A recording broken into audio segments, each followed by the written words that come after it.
আসসালামু আলাইকুম ওরহমাতুল্লাহি ওবারাকাতুহু। কেটিভি 24 এর প্রিয় দর্শক শ্রোতা ভাই বোনদেরকে স্বাগত জানাচ্ছি আমাদের নিয়মিত লাইভ অনুষ্ঠানটি। আজকের অনুষ্ঠানটি আমরা একটু বিলম্বিত শুরু করছি। বাংলাদেশ সময় এখন রাত 12টা বেজে 35 মিনিট, লন্ডন সময় বিকেল 7টা বেজে 35 মিনিট। প্রিয় দর্শক, আজকের আলোচনার বিষয় দিল্লি উত্তাল করে তুলেছে তেলাপোকা পার্টি। অপরদিকে বাংলাদেশে গিয়েছে তুরস্কের পররাষ্ট্রমন্ত্রী হাকান ফিদান। এই নিয়ে আমাদের আলোচনার মূল কেন্দ্র এই দুইটা, তুরস্কের সাথে বাংলাদেশের সম্পর্ক আর ভারতের তেলাপোকা পার্টির উত্তোলনে ও উত্থানে কি হবে নরেন্দ্র মোদীর অবস্থা কি গিয়ে দাঁড়াবে, কোথায় গিয়ে দাঁড়াবে। ইতিমধ্যে নরেন্দ্র মোদীর দলের কিছু বাঙ্গনের কথা আমরা শুনছি। কিছু কিছু নেতা বিজেপি ছেড়ে দেওয়ার ঘোষণাও দিয়েছেন, নরেন্দ্র মোদীর সাথে দ্বন্দ্বে জড়িয়ে পড়েছেন। তার মানে এটা এমন কিনা যে বাংলাদেশে যখন আমাদের 24-এর গণ আন্দোলন শুরু হচ্ছিল, শুরুতেই আওয়ামী লীগের অনেক রাঘব বোয়াল, অনেক বড় বড় নেতা কিন্তু হাসিনার সাথে দ্বন্দ্বে নেমে গিয়েছিলেন, কারণ তারা বুঝতে পেরেছিলেন এটার ফলাফল ভালো হবে না। কিন্তু হাসিনা তার প্রশাসন দিয়ে যতই মানুষকে দমন পীড়ন করছে ততই তার জন্য ক্ষতিকর হবে, আওয়ামী লীগের জন্য ক্ষতিকর হবে, দেশের জন্য ক্ষতিকর হবে, রাষ্ট্রের জন্য ক্ষতিকর হবে। যারা আগে বুঝতে পেরেছিলেন তারা হাসিনার বিরুদ্ধে কথা বলেছিলেন। হাসিনার স্বরাষ্ট্রমন্ত্রী, হাসিনার পুলিশ বাহিনী, হাসিনার র্যাব বাহিনীর কর্মকাণ্ড নিয়ে তারা সমালোচনা করে হাসিনার সাথে কিন্তু আগেই আলাদা হয়ে গিয়েছেন অনেকে। যারা আলাদা হয়ে গেছেন তাদেরকে কিন্তু আমরাও সমালোচনা করি না, কারণ তারা তাদের দলের ভিতরে প্রতিবাদ করেছিল।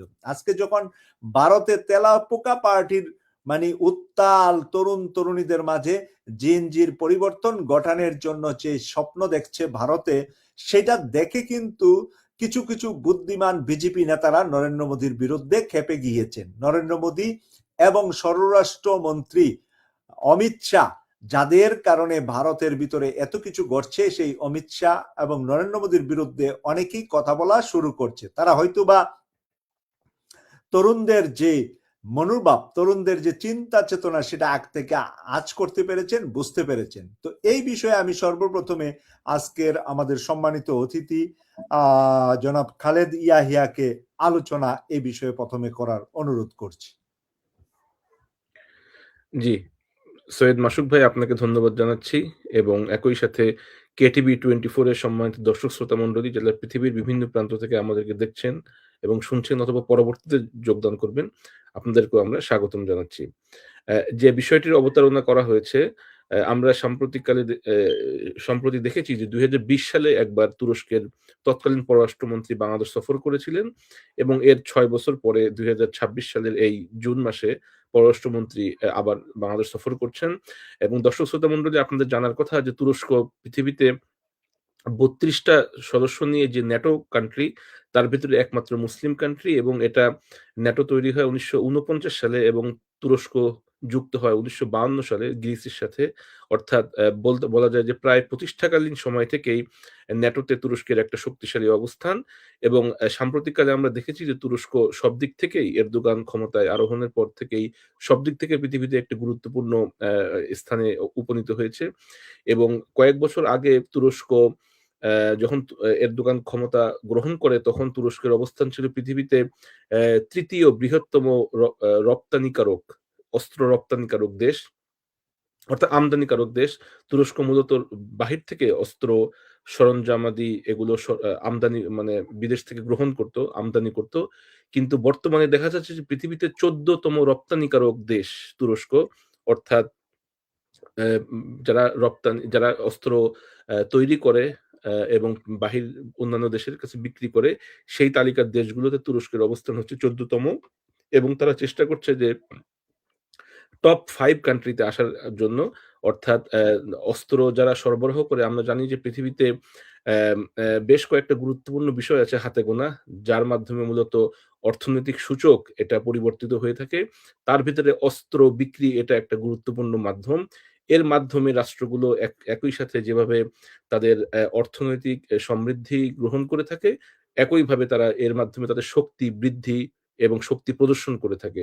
তো আমরা বিগত কিছু বছর থেকে আমরা দেখছিলাম যে তুরস্কের সাথে বাংলাদেশের বিভিন্ন ধরনের দ্বিপাক্ষিক যে সম্পর্ক সেটা বৃদ্ধি পাচ্ছিল এবং তুরস্কের পক্ষ থেকেও অস্ত্র অথবা সরঞ্জামাদি অথবা সামরিক যে যোগাযোগ বা সম্পর্ক এইটা বৃদ্ধি করার জন্য দুই পক্ষের ভিতরেই আগ্রহ, যোগাযোগ, দ্বিপাক্ষিক আলোচনা এটা আমরা লক্ষ্য করছিলাম। আমরা জানি যে রিসেন্টলি আমরা দেখেছি যে পাকিস্তান পাকিস্তান এবং চায়নার ভিতরে যে সম্পর্ক সেক্ষেত্রে চায়না পাকিস্তানে কিছু অস্ত্র তারা তৈরি করে থাকে, ড্রোন বিশেষ করে এবং এটা মানে সেকেন্ড মানে জায়গা থেকে তারা এটা বিক্রি করে থাকে বাহির দেশে। সেরকম একটা ব্যবস্থাপনা অর্থাৎ তুরস্কের ড্রোন অথবা অন্যান্য সামরিক সরঞ্জামাদি সেটা বাংলাদেশেও প্রস্তুত হতে পারে এবং এখান থেকে সেটা বাহিরের অন্য কোনো দেশে সেটা রপ্তানি হতে পারে। এমন একটা বিষয় আলোচনা হয়েছে। তবে এবং এবং এবং সাথে আমরা নিজেরাও তো ব্যবহারের জন্য আমাদেরও প্রয়োজন, যেহেতু জি, আমাদের চিরশত্রু, আমাদের জনম শত্রু ভারত আমাদের চতুর্দিকে। তো যার কারণে তুরস্কের এই ড্রোন বানানোর ফ্যাক্টরিটি যদি আমাদের দেশে হয় তাহলে তো অটোমেটিকলি পাশের দেশগুলা ভয় পাবে যে এখানে তো তারা উৎপাদনই করতেছে তুরস্কর প্রযুক্তিতে বাংলাদেশ। জি, জি, জি, আপনি কি মনে করেন এটা? জি, সৈয়দ মানে মাসুদ ভাই আমাদের আপনার আমাদের নিজেদের সিকিউরিটিটা, সেফটিটা তো বেড়ে যাচ্ছে। জি, মাসুদ ভাই আপনার কথার সাথে আমি সম্পূর্ণ একমত এবং দর্শক শ্রোতা মণ্ডলীরও জানার কথা যে পৃথিবীতে বাংলাদেশ একমাত্র মুসলিম দেশ যার প্রতিবেশী কোনো মুসলিম রাষ্ট্র না। অর্থাৎ আমরা ৩ দিক থেকে ভারত কর্তৃক পরিবেষ্টিত এবং ভারত এমন একটা দেশ অর্থাৎ তাদের কূটনীতি, তাদের পররাষ্ট্রনীতি এমন এটা যে সরকারের আমলেই হোক, এটা বন্ধুত্বের প্রশ্নে উত্তীর্ণ নয়। অর্থাৎ অপর একটি বা প্রতিবেশী রাষ্ট্রকে বন্ধু হিসেবে গ্রহণ করার জন্য যে আচরণ একটা রাষ্ট্র প্রত্যাশা করে, বাংলাদেশ তেমন আচরণ এর স্বাধীন হওয়ার পর থেকে পেয়ে আসেনি। হয়তো কোনো সরকারের আমলে সম্পর্ক একটু স্বাভাবিক ছিল অথবা উত্তেজনা কম ছিল। কিন্তু কোনো সরকারের আমলেই এই ৫৪ বছরে বাংলাদেশ দেখেনি যে প্রতিবেশী রাষ্ট্রের পক্ষ থেকে আমাদের সাথে বন্ধুত্বপূর্ণ আচরণ করা হয়েছে। এই ক্ষেত্রে আপনি যে বিষয়টা উল্লেখ করলেন অবশ্যই বাংলাদেশ নিজে সামরিক শক্তির দিক থেকে স্বয়ংসম্পূর্ণ হওয়া অথবা সামরিক শক্তি বৃদ্ধি করার জন্যও আমাদের এই ড্রোন অথবা তুরস্কের সাথে যে সামরিক সম্পর্ক এটা বৃদ্ধি করা খুবই প্রয়োজন এবং এই ক্ষেত্রে বর্তমান যে সফর হচ্ছে এটাও খুবই তাৎপর্যবহ এবং ইতিমধ্যে আমরা দেখেছি যে তুরস্কের যে প্রেসিডেন্ট এরদোগান যিনি পৃথিবীতে অন্যতম একটা প্রভাবশালী নেতা বর্তমানে। আমরা যদি পৃথিবীতে ৫ জন রাষ্ট্রপ্রধান যারা খুবই গুরুত্বপূর্ণ এমন কনসিডার করি, তো এর ভিতরে এরদোগান তার ভিতরে অন্যতম নিঃসন্দেহে কোনো সন্দেহ জি, নেই। সে আপনার ফোনটা ধরেন, আমি একটু কথা বলছি। জি, আপনি আপনার একটা ফোন আসছে ধরেন। প্রিয় দর্শক, আমরা দেখতেছি অনেকেই লাইভের মধ্যে কমেন্টস লিখছেন। আমি একটু কমেন্টস পড়ি কয়েকটা, এর মাঝে আপনার কাছে আবার আসছি। আসসালামু আলাইকুম মাসুক ভাই, কেমন আছেন? একজনে লিখেছেন, আরেকজনে লিখেছে জিএনজি পরিবর্তন ঘটাবে ইনশাআল্লাহ। আরেকজন লিখেছেন আসসালামু আলাইকুম ওয়া রাহমাতুল্লাহ, মাসুক ভাই ভালো আছেন নাকি? আমি মানিকগঞ্জ জেলা থেকে দেখছি, অসংখ্য ধন্যবাদ। আরেকজন লিখেছেন কসাই মোদির পতন অতি নিকটে, তেলাপোকার খাবে।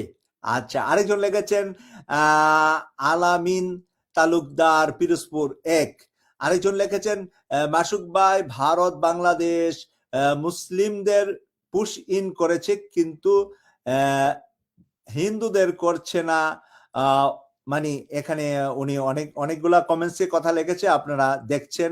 আরেকজন লিখেছে আমি শিমুলবাড়ি বাকালপুকুর জলঢাকা নীলফামারী থেকে দেখছি। জি, অসংখ্য ধন্যবাদ যে যেখান থেকে দেখছেন। কেউ যদি সরাসরি আমাদের লাইভে এসে, আরেকজন লিখেছেন মাসুক ভাই ভালো আছেন তো? আলহামদুলিল্লাহ। তো আমাদের এই লাইভে যদি কেউ সরাসরি এসে প্রশ্ন করতে চান, আপনাদের জন্য লিংক দেওয়া আছে, লাইভ চলছে। আমাদের সাথে আরো একজন তরুণ আইনজীবী লন্ডন থেকে আমিন চৌধুরী যুক্ত হয়েছেন। আমরা জনাব আমিন চৌধুরীকে স্বাগত জানাচ্ছি আজকের এই প্যানেলে।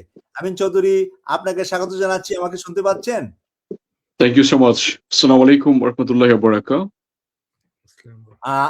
আজকে আমরা দুই তরুণ আইনজীবী, আইনের বিষয়ে দুজনেই আইনের উপরে পড়াশোনা করা। একজন আইনে পড়ান, আরেকজন আইন প্র্যাকটিস করেন। আমিন চৌধুরী আইন প্র্যাকটিস করেন আর আমাদের খালেদিয়া হিয়া আইনের শিক্ষক। বর্তমানে খালেদিয়া হিয়া ভাই, আপনি কোন ইউনিভার্সিটির শিক্ষকতা করছেন একটু যদি বলে দেন প্লিজ। জি, university of Greater Manchester. University of Greater ম্যানচেস্টারের আপনি আইন বিষয়ে পড়ান, আইনের শিক্ষক। আইন বিষয়ের শিক্ষক। আর আমাদের আমিন চৌধুরী বিশিষ্ট আইন বিশেষজ্ঞ, লন্ডনে আইন পেশায় যুক্ত। আমরা দুজন আইনজীবী। এরপরে দেখি কে অতিথি হিসেবে যুক্ত হয়, আরো আইনজীবী। আজকে অবশ্য একটা বিরাট আইনজীবীদেরকে দাওয়াত দিয়েছি আমি, সবাই ইউকে বেস। যেহেতু আমি শনিবার ছুটির দিনে আইনজীবীরা শনি রবিবার একটু ফ্রি থাকে, অন্যদিন মানডে টু ফ্রাইডে ওনারা ব্যস্ত থাকেন। তো এই জন্য আজকে আমরা একসাথে করব। আরো যদি দুই একজন আরো আমি ইনভাইট করেছি, তারা হয়তো ব্যস্ততার কারণে একটু সময় লাগতে পারে। খালেদিয়া ভাই, আপনি যে কথাটা বলতেছিলেন, আমি সেই কথাটা যদি আরো 2-3 মিনিট আপনি বলেন, তারপরে আমিন চৌধুরীর কাছে যাচ্ছি। আপনি একটু ফিনিশ করেন যেটা বলতেছিলেন। জি, ধন্যবাদ সৈয়দ মাসুদ ভাই এবং আমিন চৌধুরী ভাইকে স্বাগতম জানাচ্ছি আমাদের আজকের এই সেশনে। যে কথাটা আমি অবতারণা করেছিলাম সেটা হচ্ছে যে আমরা জানি বাংলাদেশ পৃথিবীর একমাত্র মুসলিম দেশ যার প্রতিবেশী কোনো মুসলিম দেশ নয়। আমরা ৩ দিক থেকে ভারত কর্তৃক পরিবেষ্টিত এবং আরেকদিকে বঙ্গোপসাগর এবং এর পরবর্তীতে রয়েছে মিয়ানমার। অর্থাৎ মুসলিম কোনো দেশের সাথে আমাদের বর্ডার নেই। সেই ক্ষেত্রে আমাদের নিরাপত্তা অ্যা অ্যা অ্যা এত বিশাল জনগোষ্ঠী যার প্রায় ৯০-৯২% মুসলিম। তো কোনো অবস্থাতে যদি আমরা আক্রান্ত হই অন্য কোনো রাষ্ট্র কর্তৃক, সেক্ষেত্রে আমাদের করিডোর ক্রস করে অথবা আমাদের বর্ডার ক্রস করে অন্য ৩য় বা ৪র্থ কোনো রাষ্ট্রে যাওয়ার তেমন কোনো সম্ভাবনা আমাদের নেই। সেই ক্ষেত্রে সামরিক শক্তি বৃদ্ধি করা এটা বাংলাদেশের জাতীয় নিরাপত্তার স্বার্থে খুবই গুরুত্বপূর্ণ একটা বিষয় এবং একই সাথে বাংলাদেশ সেনাবাহিনী আমরা দেখে থাকি যে পিস কিপিং মিশন ইউএন এর সেখানে আমাদের সেনাবাহিনী সামরিক কর্মকর্তারা সবসময় খুব দক্ষতা, সাহসিকতার পরিচয় দিয়ে থাকে। সেই ক্ষেত্রে তুরস্কের সাথে যদি আমাদের সামরিক যোগাযোগ অথবা সামরিক চুক্তি অথবা সামরিক আদান-প্রদান এটা যদি বৃদ্ধি পায়, সেটা অবশ্যই উপমহাদেশের যে বাস্তবতা, শক্তির যে ভারসাম্য, সেইখানে কিছুটা ভারসাম্য রক্ষা করা যাবে। কারণ আমরা জানি যে উপমহাদেশ এই সাবকন্টিনেন্ট যেখানে ৮ টা রাষ্ট্র, যেখানে একসময় সার্ক খুবই গুরুত্বপূর্ণ একটা মাধ্যম ছিল। কিন্তু ভারতের মরুলি পড়ার কারণে, তাদের দাদাগিরির কারণে এই সার্ক এখন প্রায় অকার্যকর হয়ে গিয়েছে। সুতরাং এইখানে ক্ষমতার যে ভারসাম্য, এইটা রক্ষা করা খুবই প্রয়োজন। সেই ক্ষেত্রে বাংলাদেশ যদি সাউথ এশিয়ার যে রাষ্ট্রগুলো আছে এর বাহিরে অন্যান্য যে রাষ্ট্রগুলো আছে, বিশেষ করে তুরস্কের সাথে যদি সামরিক যোগাযোগ বৃদ্ধি করে, সেটা উপমহাদেশের যে ক্ষমতার ভারসাম্য, সেই ক্ষেত্রে একটা গুরুত্বপূর্ণ বিষয় হবে।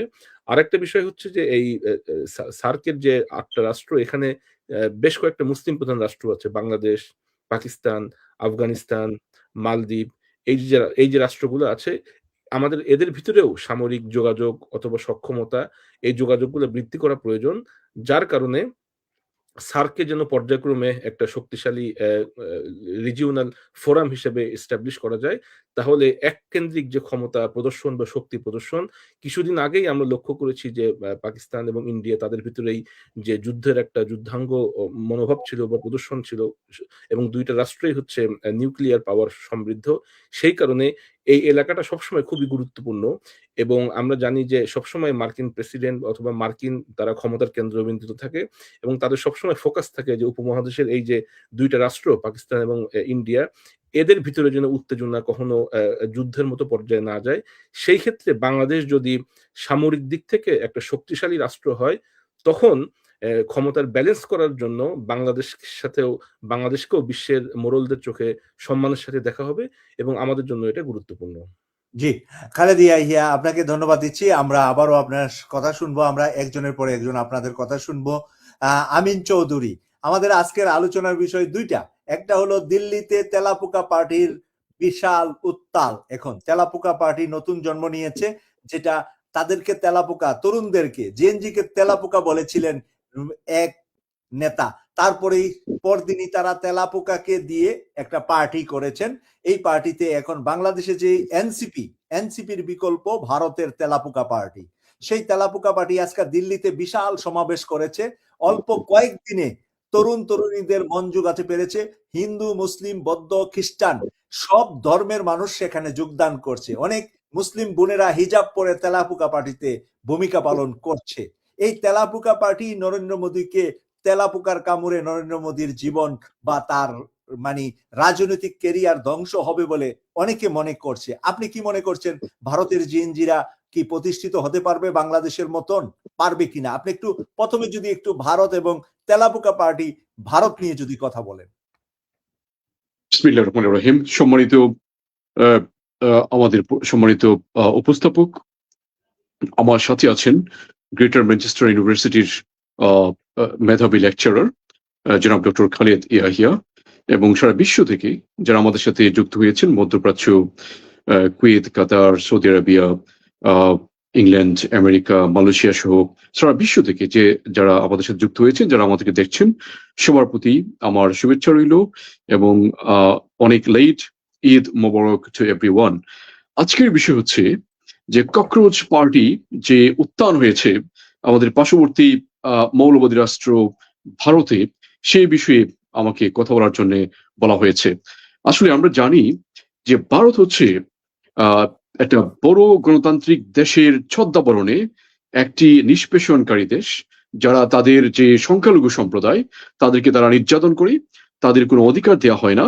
আমরা কাশ্মীরে দেখেছি যুগের পরে যুগ কিভাবে অসংখ্য সিটিজেনকে, তাদের দেশের নাগরিক এবং তাদের দেশের সেনাবাহিনী কিভাবে অসংখ্য নাগরিককে দর্শন করেছে কাশ্মীরে। আমরা দেখেছি কিভাবে তাদেরকে হত্যা করা হয়েছে। আমরা দেখেছি কিভাবে রক্তের বন্যা বয়ে দিয়ে হচ্ছে কাশ্মীরে। আমরা দেখেছি ভারতের গুজরাটের মতো জায়গায় কিভাবে প্রকাশ্য দিবালোকে ট্রেনে আগুন দিয়ে হত্যা করে মানুষ হত্যা করা হয়েছে, ট্রেনে আগুন দিয়ে মানুষ হত্যা করেছে। আমরা দেখেছি তাদের যে উপাসনালয়গুলো আছে সেগুলোকে গুড়িয়ে দিয়ে সেখানে অন্যদের ধর্মীয় প্রতিষ্ঠা করা হয়, সেটা হচ্ছে ভারত। আমরা দেখেছি কিভাবে সেখানে যদি ধর্মীয় একটি বিধান পালন করতে গিয়ে সংখ্যালঘু মুসলিমরা গরু জবাই করতে গিয়ে কিভাবে হত্যার শিকার হয়ে থাকে, এবং রাষ্ট্র তাদের পাশে দাঁড়ানো তো দূরের কথা, রাষ্ট্রীয় মাধ্যমে সাহায্যের মাধ্যমে বরং এগুলো উস্কে দেওয়া হয়, এগুলো করা হয়ে থাকে। এবং সেই সাথে ভারত এমন একটি রাষ্ট্র প্রতিবেশী রাষ্ট্রগুলোর সাথে কখনোই সম্মতিকা রক্ষা করে না।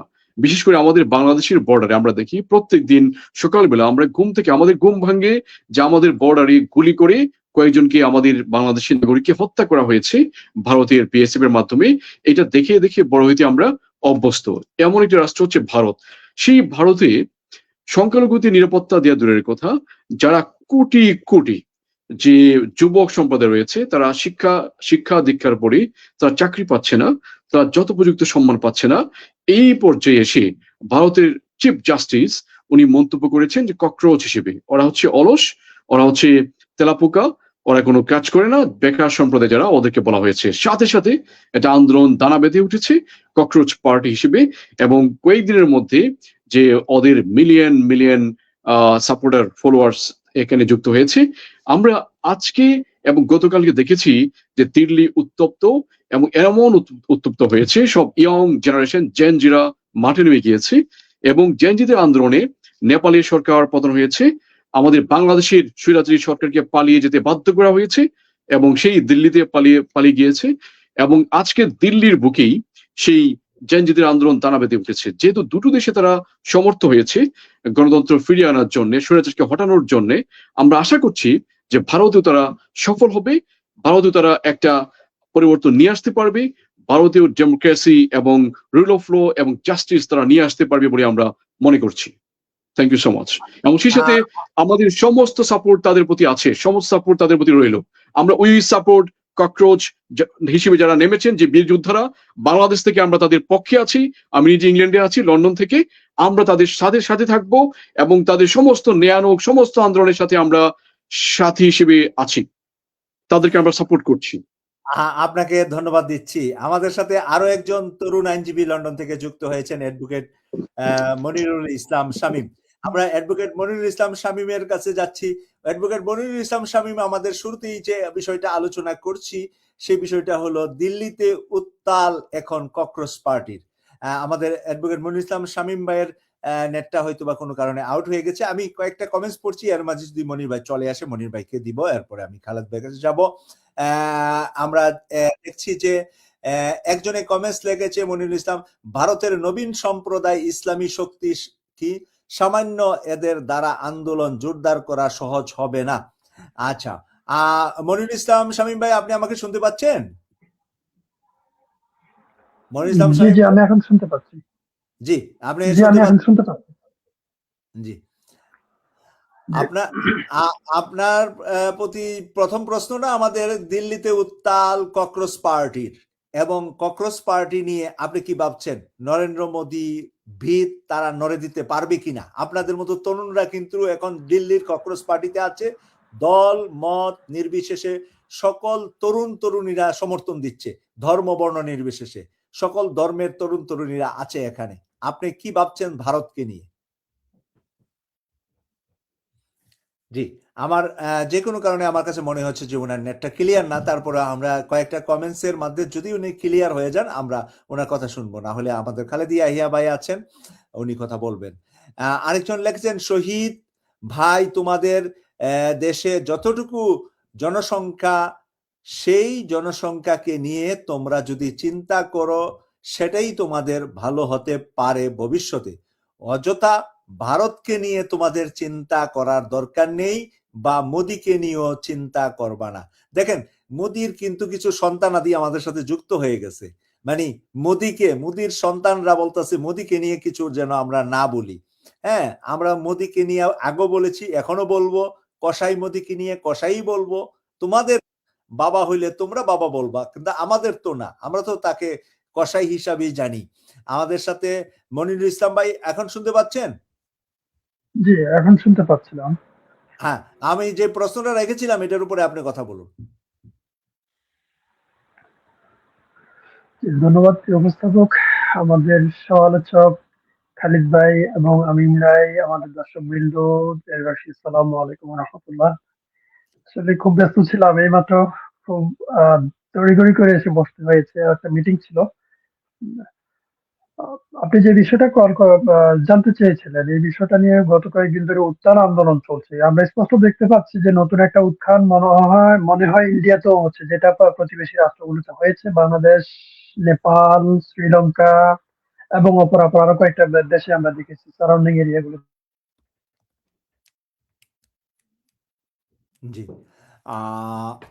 ওনার ওনার নেটটা উইক আছে, ওনার কথা আসলে আমরা বুঝতে পারছি না। আরেকজন লেগেছে আব্দুর রহমান লেগেছে, আসসালামু আলাইকুম মাসুক ভাই, কেমন আছেন? ওয়ালাইকুম আসসালাম। রাসেল গাজী লিখেছে, এই দলের সঙ্গে ভারতের মুসলিমদেরও যোগ দেওয়া দরকার। ককরোচ পার্টির সাথে ভারতের মুসলিমদেরও যোগ দেওয়া দরকার। আচ্ছা, এরপরে দেখি আমি কে কি লিখেছেন।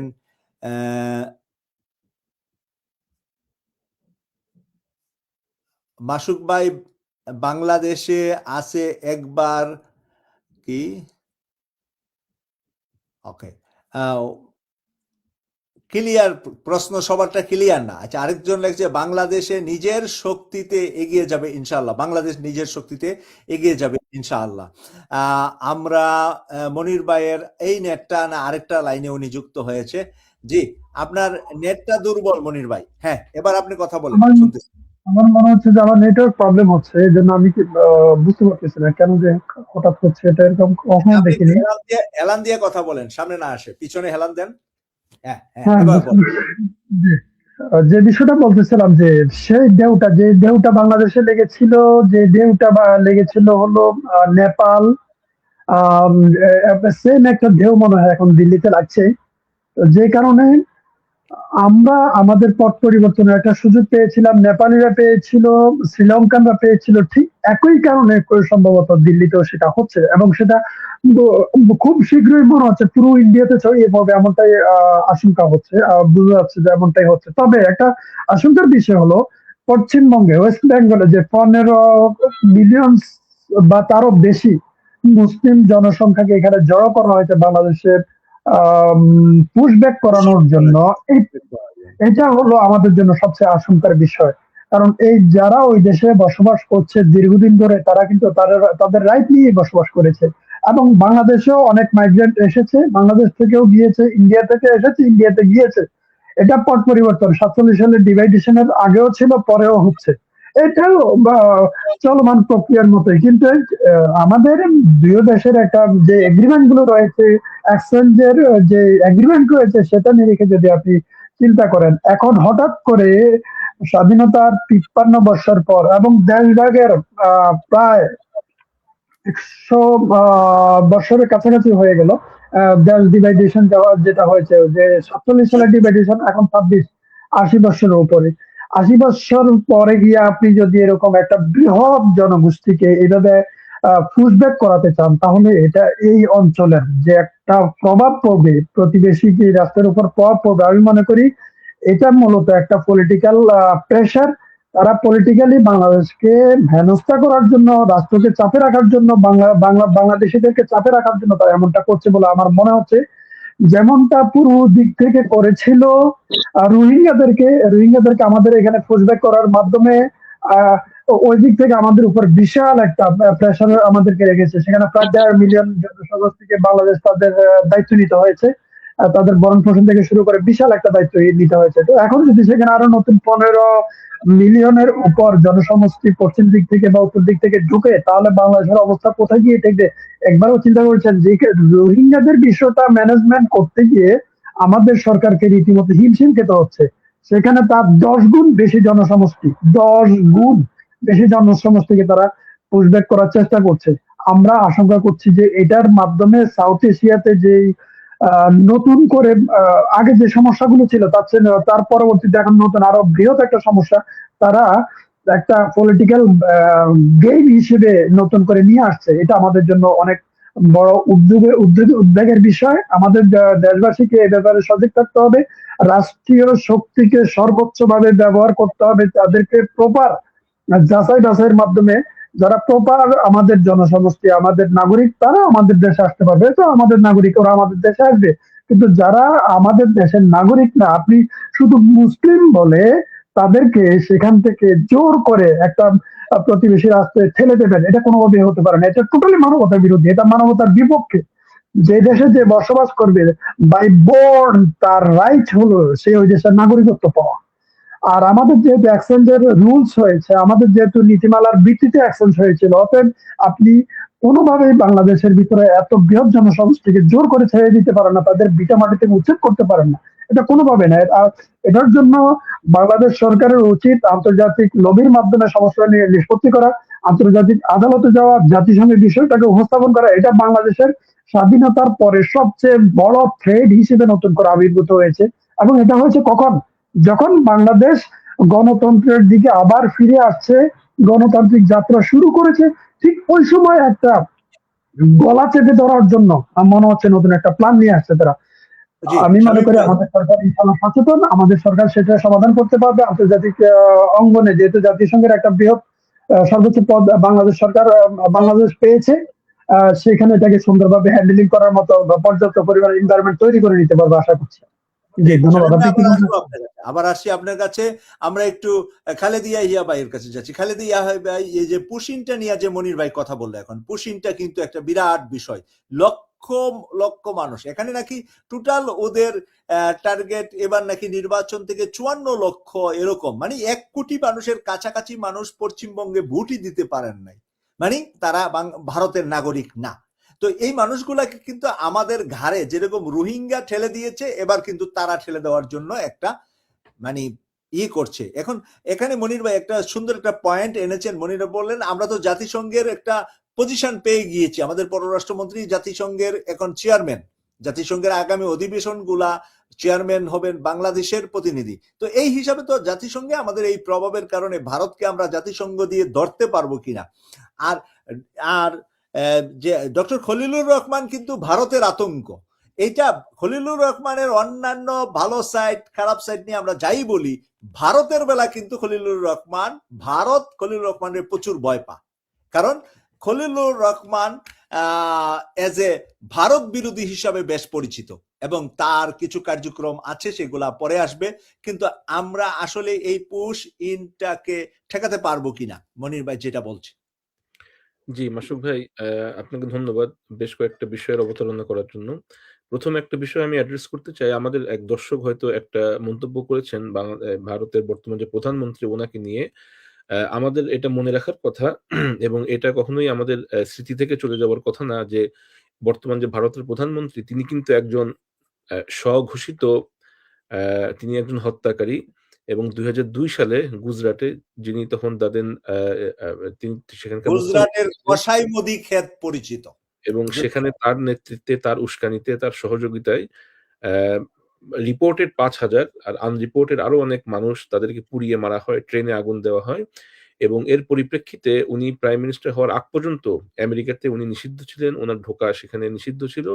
সুতরাং যদিও উনি এখন প্রধানমন্ত্রী, কিন্তু আমাদেরকে যখন মানবাধিকার লঙ্ঘনকারী কোনো ব্যক্তি তিনি যতই ক্ষমতাধর হোক না কেন, তিনি যতই মিডিয়াতে অ্যাটেনশন পান না কেন, এই বিষয়টা একজন ব্যক্তি হিসেবে এবং আমরা যারা কনসার্ন সিটিজেন আমাদের পক্ষ থেকে ব্যক্তিগতভাবে সামষ্টিকভাবে এই আওয়াজগুলো আমাদের সমাজে জারি রাখতে হবে এবং ইন্ডিয়ার যারা সিটিজেন আছে irrespective of religion, irrespective of political ideology, তাদের প্রত্যেকের এটা মনে রাখা দরকার যে একজন হত্যাকারী, গণহত্যাকারী অথবা কসাই যেটা আপনি মেনশন করলেন, এই ব্যক্তি হচ্ছে তাদের প্রধানমন্ত্রী। রাইট। দ্বিতীয় বিষয় হচ্ছে যে কথাটা মেনশন করলেন পুশ ইনের ব্যাপারে, সেটা হচ্ছে যে পৃথিবীতে ২ টা রাষ্ট্র যারা প্রকাশ্যে ঘোষণা করে যে আমাদের সামনে কিছু প্ল্যান আছে।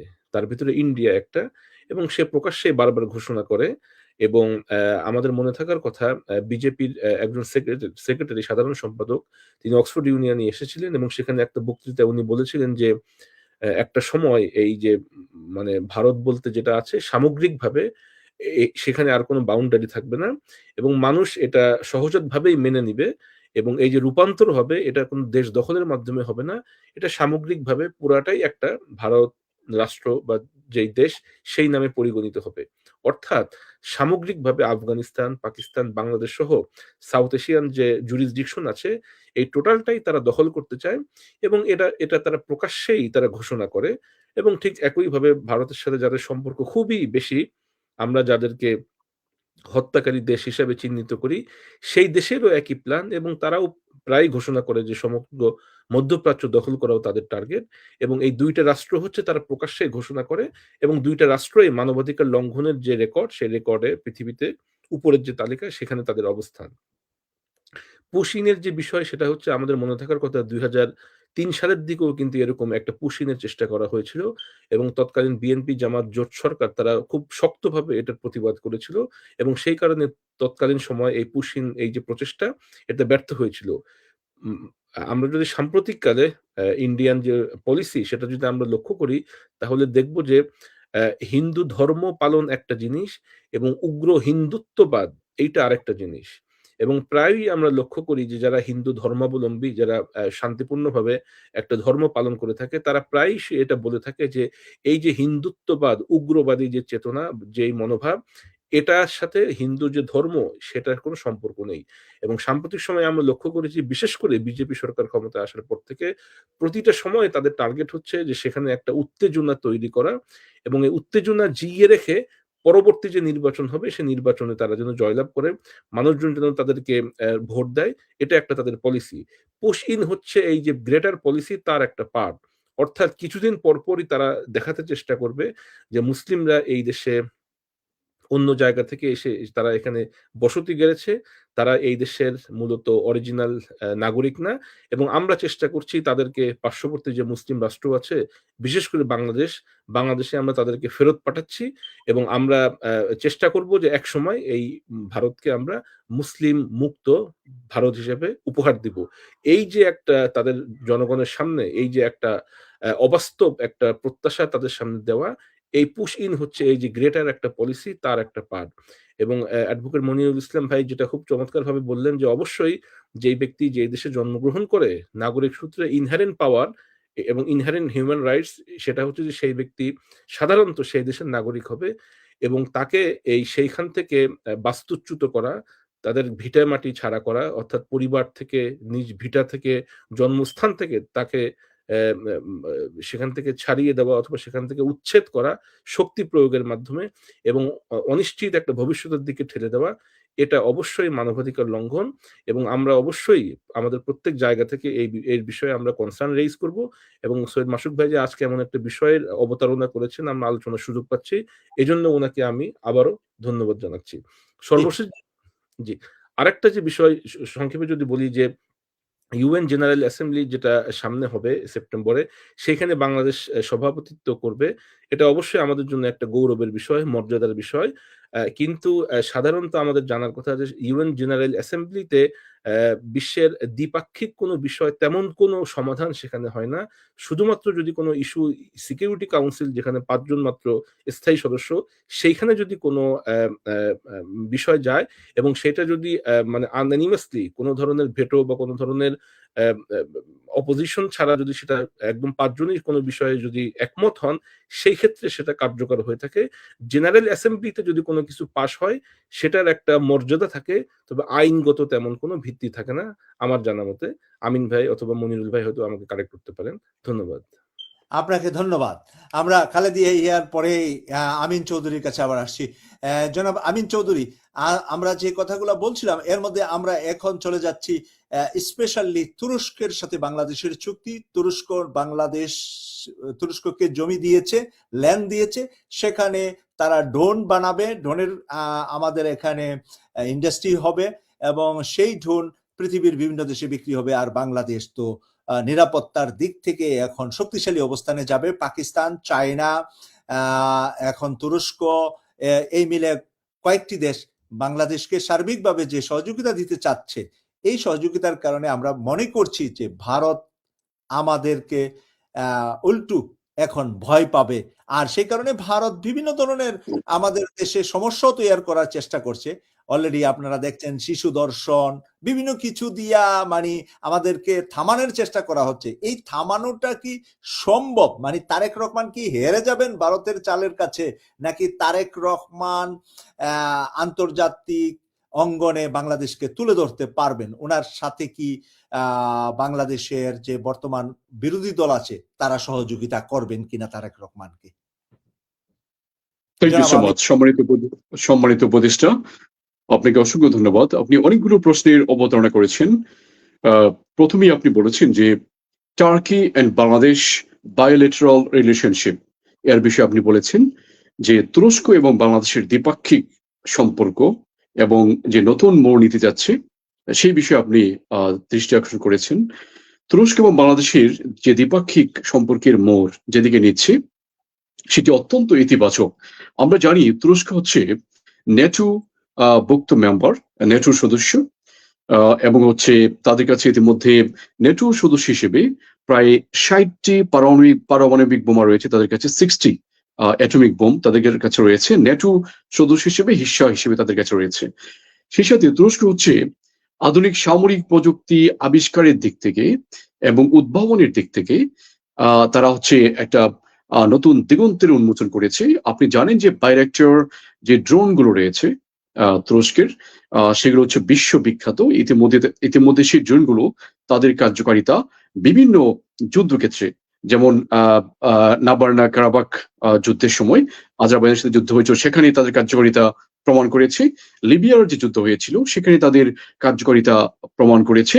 আমরা দেখেছি যে বিভিন্ন যুদ্ধের মোড় ঘুরিয়ে দিয়েছে এই তুরস্কের ড্রোনগুলো। সেই সাথে তুরস্ক 5th জেনারেশন ফাইটার জেট তৈরি করতে পেরেছে খান নামে।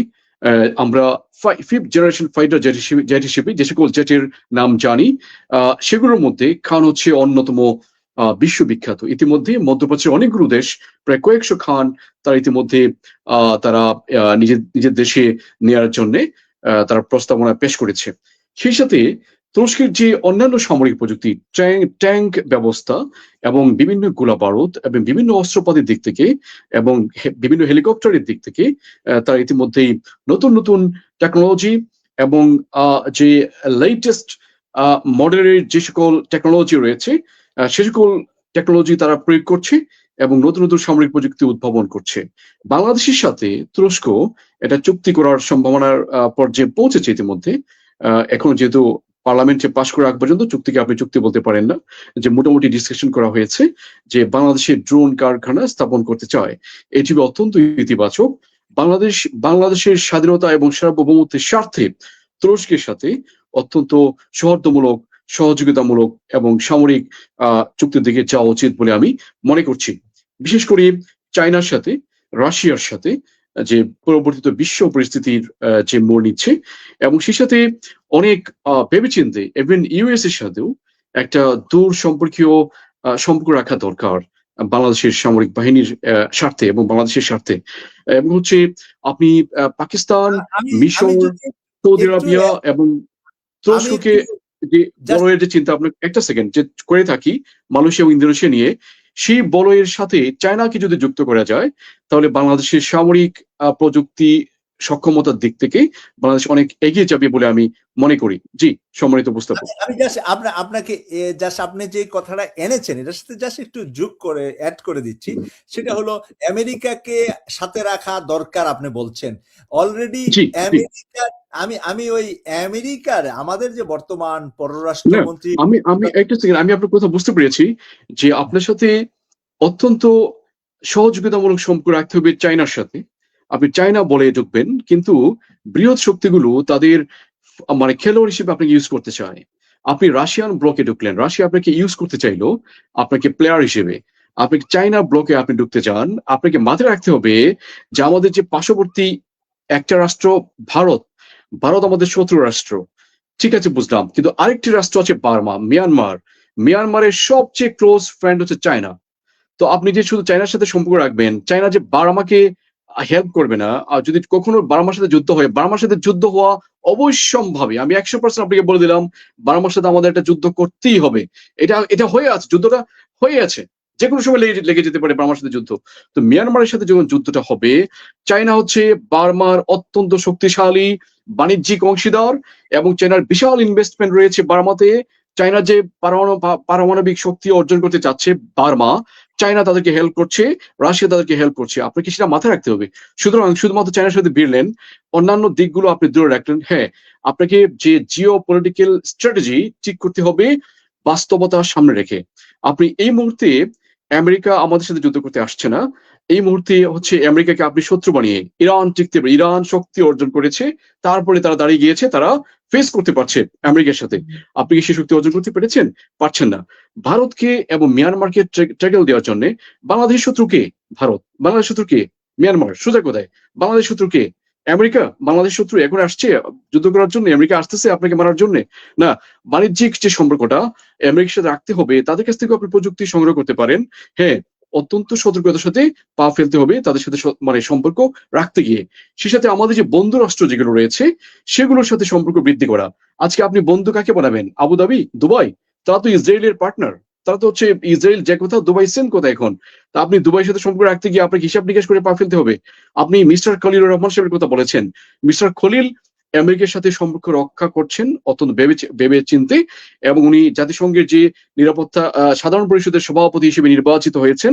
এটা অনেক বড় একটা অ্যাচিভমেন্ট বাংলাদেশের জন্য, কারণ বাংলাদেশের সাথে যে প্রতিযোগী ছিল সাইপ্রাস, সাইপ্রাস হচ্ছে ইসরায়েলের একটি বন্ধু রাষ্ট্র। আপনারা দেখেছেন যখন ইসরায়েলের ইরানের ক্ষেপণাস্ত্রের হামলার মুখে শত শত ইহুদি যখন পালিয়ে আসলো, সাইপ্রাসে এসে কিন্তু তারা আশ্রয় পেয়েছে, সাইপ্রাসে তারা ঘাঁটি গেড়েছে, সাইপ্রাসে তারা বিমানবন্দর ইউজ করেছে, তাদের যুদ্ধাস্ত্রগুলো সাইপ্রাস থেকে ওঠানামা করেছে, এবং ইভন সাইপ্রাস থেকে গিয়ে অ্যাটাক করেছে ইরানে। তাহলে মাথায় রাখতে হবে সাইপ্রাস হচ্ছে ইসরায়েল ব্যাকড একটা কান্ট্রি, সেটাকে হারিয়ে দিয়ে বাংলাদেশ একটা বিজয় ছিনিয়ে নিয়ে এসেছে। জাতিসংঘের সাধারণ পরিষদের সভাপতি চারটাখানি কথা 99 ভোট পেয়েছে বাংলাদেশ, 91 পেয়েছে সাইপ্রাস। এটা নিঃসন্দেহে বাংলাদেশের কূটনৈতিক ইতিহাসে একটা সেরা অর্জন। হ্যাঁ, মিস্টার খলিলুর রহমান ইঞ্জিনিয়ারিং করে জামাতকে ইলেকশনে হারিয়ে দিয়েছেন, বিএনপিকে ক্ষমতা নিয়ে আসছেন। এটা তার personal he might be a bad person, কিন্তু হচ্ছে সে অত্যন্ত স্কিল এবং এক্সপার্ট। সে ইঞ্জিনিয়ারিং ক্ষেত্রে উস্তাদ আপনি বলতে পারেন, সে তার ক্ষেত্রে দক্ষ। আপনার ক্ষেত্রে সে চোর, কিন্তু সে তার ক্ষেত্রে দক্ষ, সে দক্ষতার প্রমাণ দিয়েছে। আরেকটি কথা হচ্ছে যে মিস্টার খলিল পররাষ্ট্রমন্ত্রী হওয়ার পরে যে কয়টা কাজ, আমি বিএনপি সরকারের সাপোর্ট করছি না, তারা দর্শন যে বাংলাদেশের যে রাহাজানি চলছে বাংলাদেশের ভিতরে, আপনি ভারতে দোষ দিচ্ছেন দর্শনের ব্যাপারে, আইন শৃঙ্খলা পরিস্থিতি নিয়ন্ত্রণ করতে পারছে না, প্রকাশ্যে ডাকাতি হচ্ছে, খুন হচ্ছে, বাসে ডাকাতি হচ্ছে।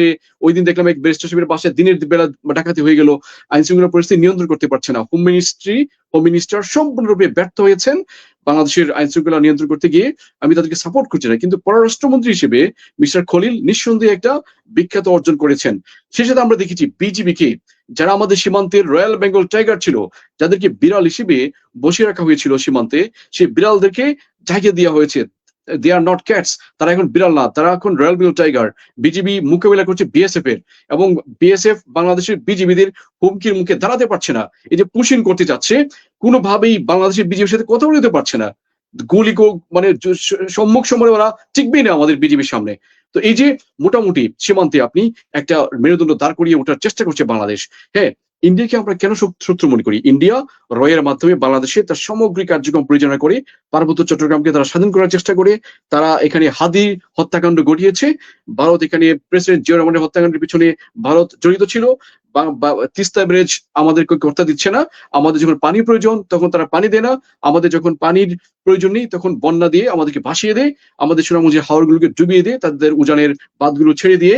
তারা ফারাক্কা হিস্সাটা আমাদের এখনো দেয়নি। পদ্মার যে অবস্থা আপনারা জানেন ভালো করে। সার্বিক দিক থেকে ভারত আমাদের কখনোই বন্ধুরাষ্ট্র নয়। তারা আমাদেরকে সবসময়, এতদিন ডেমোক্রেসি ছিল না, অটোক্রেসি কায়েম করেছিল বাংলাদেশে, ফ্যাসিজম কায়েম করেছিল, এর পিছনে ছিল সম্পূর্ণ ভারত জড়িত ছিল। এগুলো আমরা সরাসরি জানি, এগুলো হচ্ছে ওপেন সিক্রেট, বাংলাদেশ সব মানুষ এগুলো জানে। ভারত কখনোই আমাদের বন্ধুরাষ্ট্র ছিল না এবং হতেও পারে না। কিন্তু ভারতের সাথেও আপনার দেশের স্থিতিশীলতার স্বার্থে একটা ন্যূনতম কূটনৈতিক যোগাযোগ রক্ষা করতে হবে।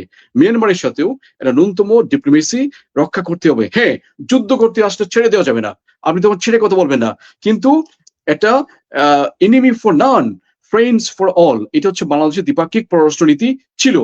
সেই নীতিতে আপনাকে ফিরে যেতে হবে, যে সমতার ভিত্তিতে, বন্ধুত্বের ভিত্তিতে সম্পর্ক হবে, প্রভুত্বের ভিত্তিতে নয়। আমরা পিন্ডির যে গোলামি ছিন্ন করেছি, দিল্লির গোলামিকে বেছে নেওয়ার জন্য নয়। আমরা কারো গোলাম নই। সমতার ভিত্তিতে, বন্ধুত্বের ভিত্তিতে সম্পর্ক হবে, কখনোই দাসত্বের ভিত্তিতে বন্ধুত্ব হবে না। এই জন্য বাংলাদেশের সামরিক সক্ষমতা অর্জন করাটা অত্যন্ত জরুরি। বাংলাদেশের ফাইটার জেট নেই, আপনি জানেন বাংলাদেশের যে F7 নিজে ফ্লাই করতে গিয়ে স্কুলের উপরে পড়ে গিয়ে ঢাকাতে বাচ্চা মারা গেল 2 থেকে 300।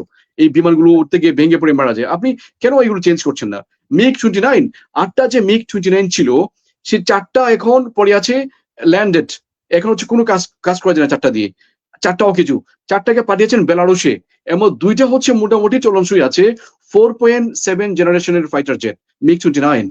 তো 2টা হচ্ছে কার্যকর। আবার এগুলোর কিনতে হবে, যে খুচরো যন্ত্রপাতি কিনতে হবে ভারতের কাছ থেকে। আচ্ছা, যুদ্ধ যদি করতে হবে ভারতের সাথে যুদ্ধ করবেন, ওই সময় কি আপনি ভারতের কাছ থেকে অস্ত্র মানে যন্ত্রপাতি কিনবেন? এটা ছিল চুক্তি। গত ফ্যাসিস্ট সরকারগুলো এইগুলো কাজগুলো করেছিল। তো আপনি কি করছেন? শুধুমাত্র ফ্যাসিস্টরা করেছে দোষ দিচ্ছেন। আপনি কি করেছেন? আপনি কি করতে পারছেন?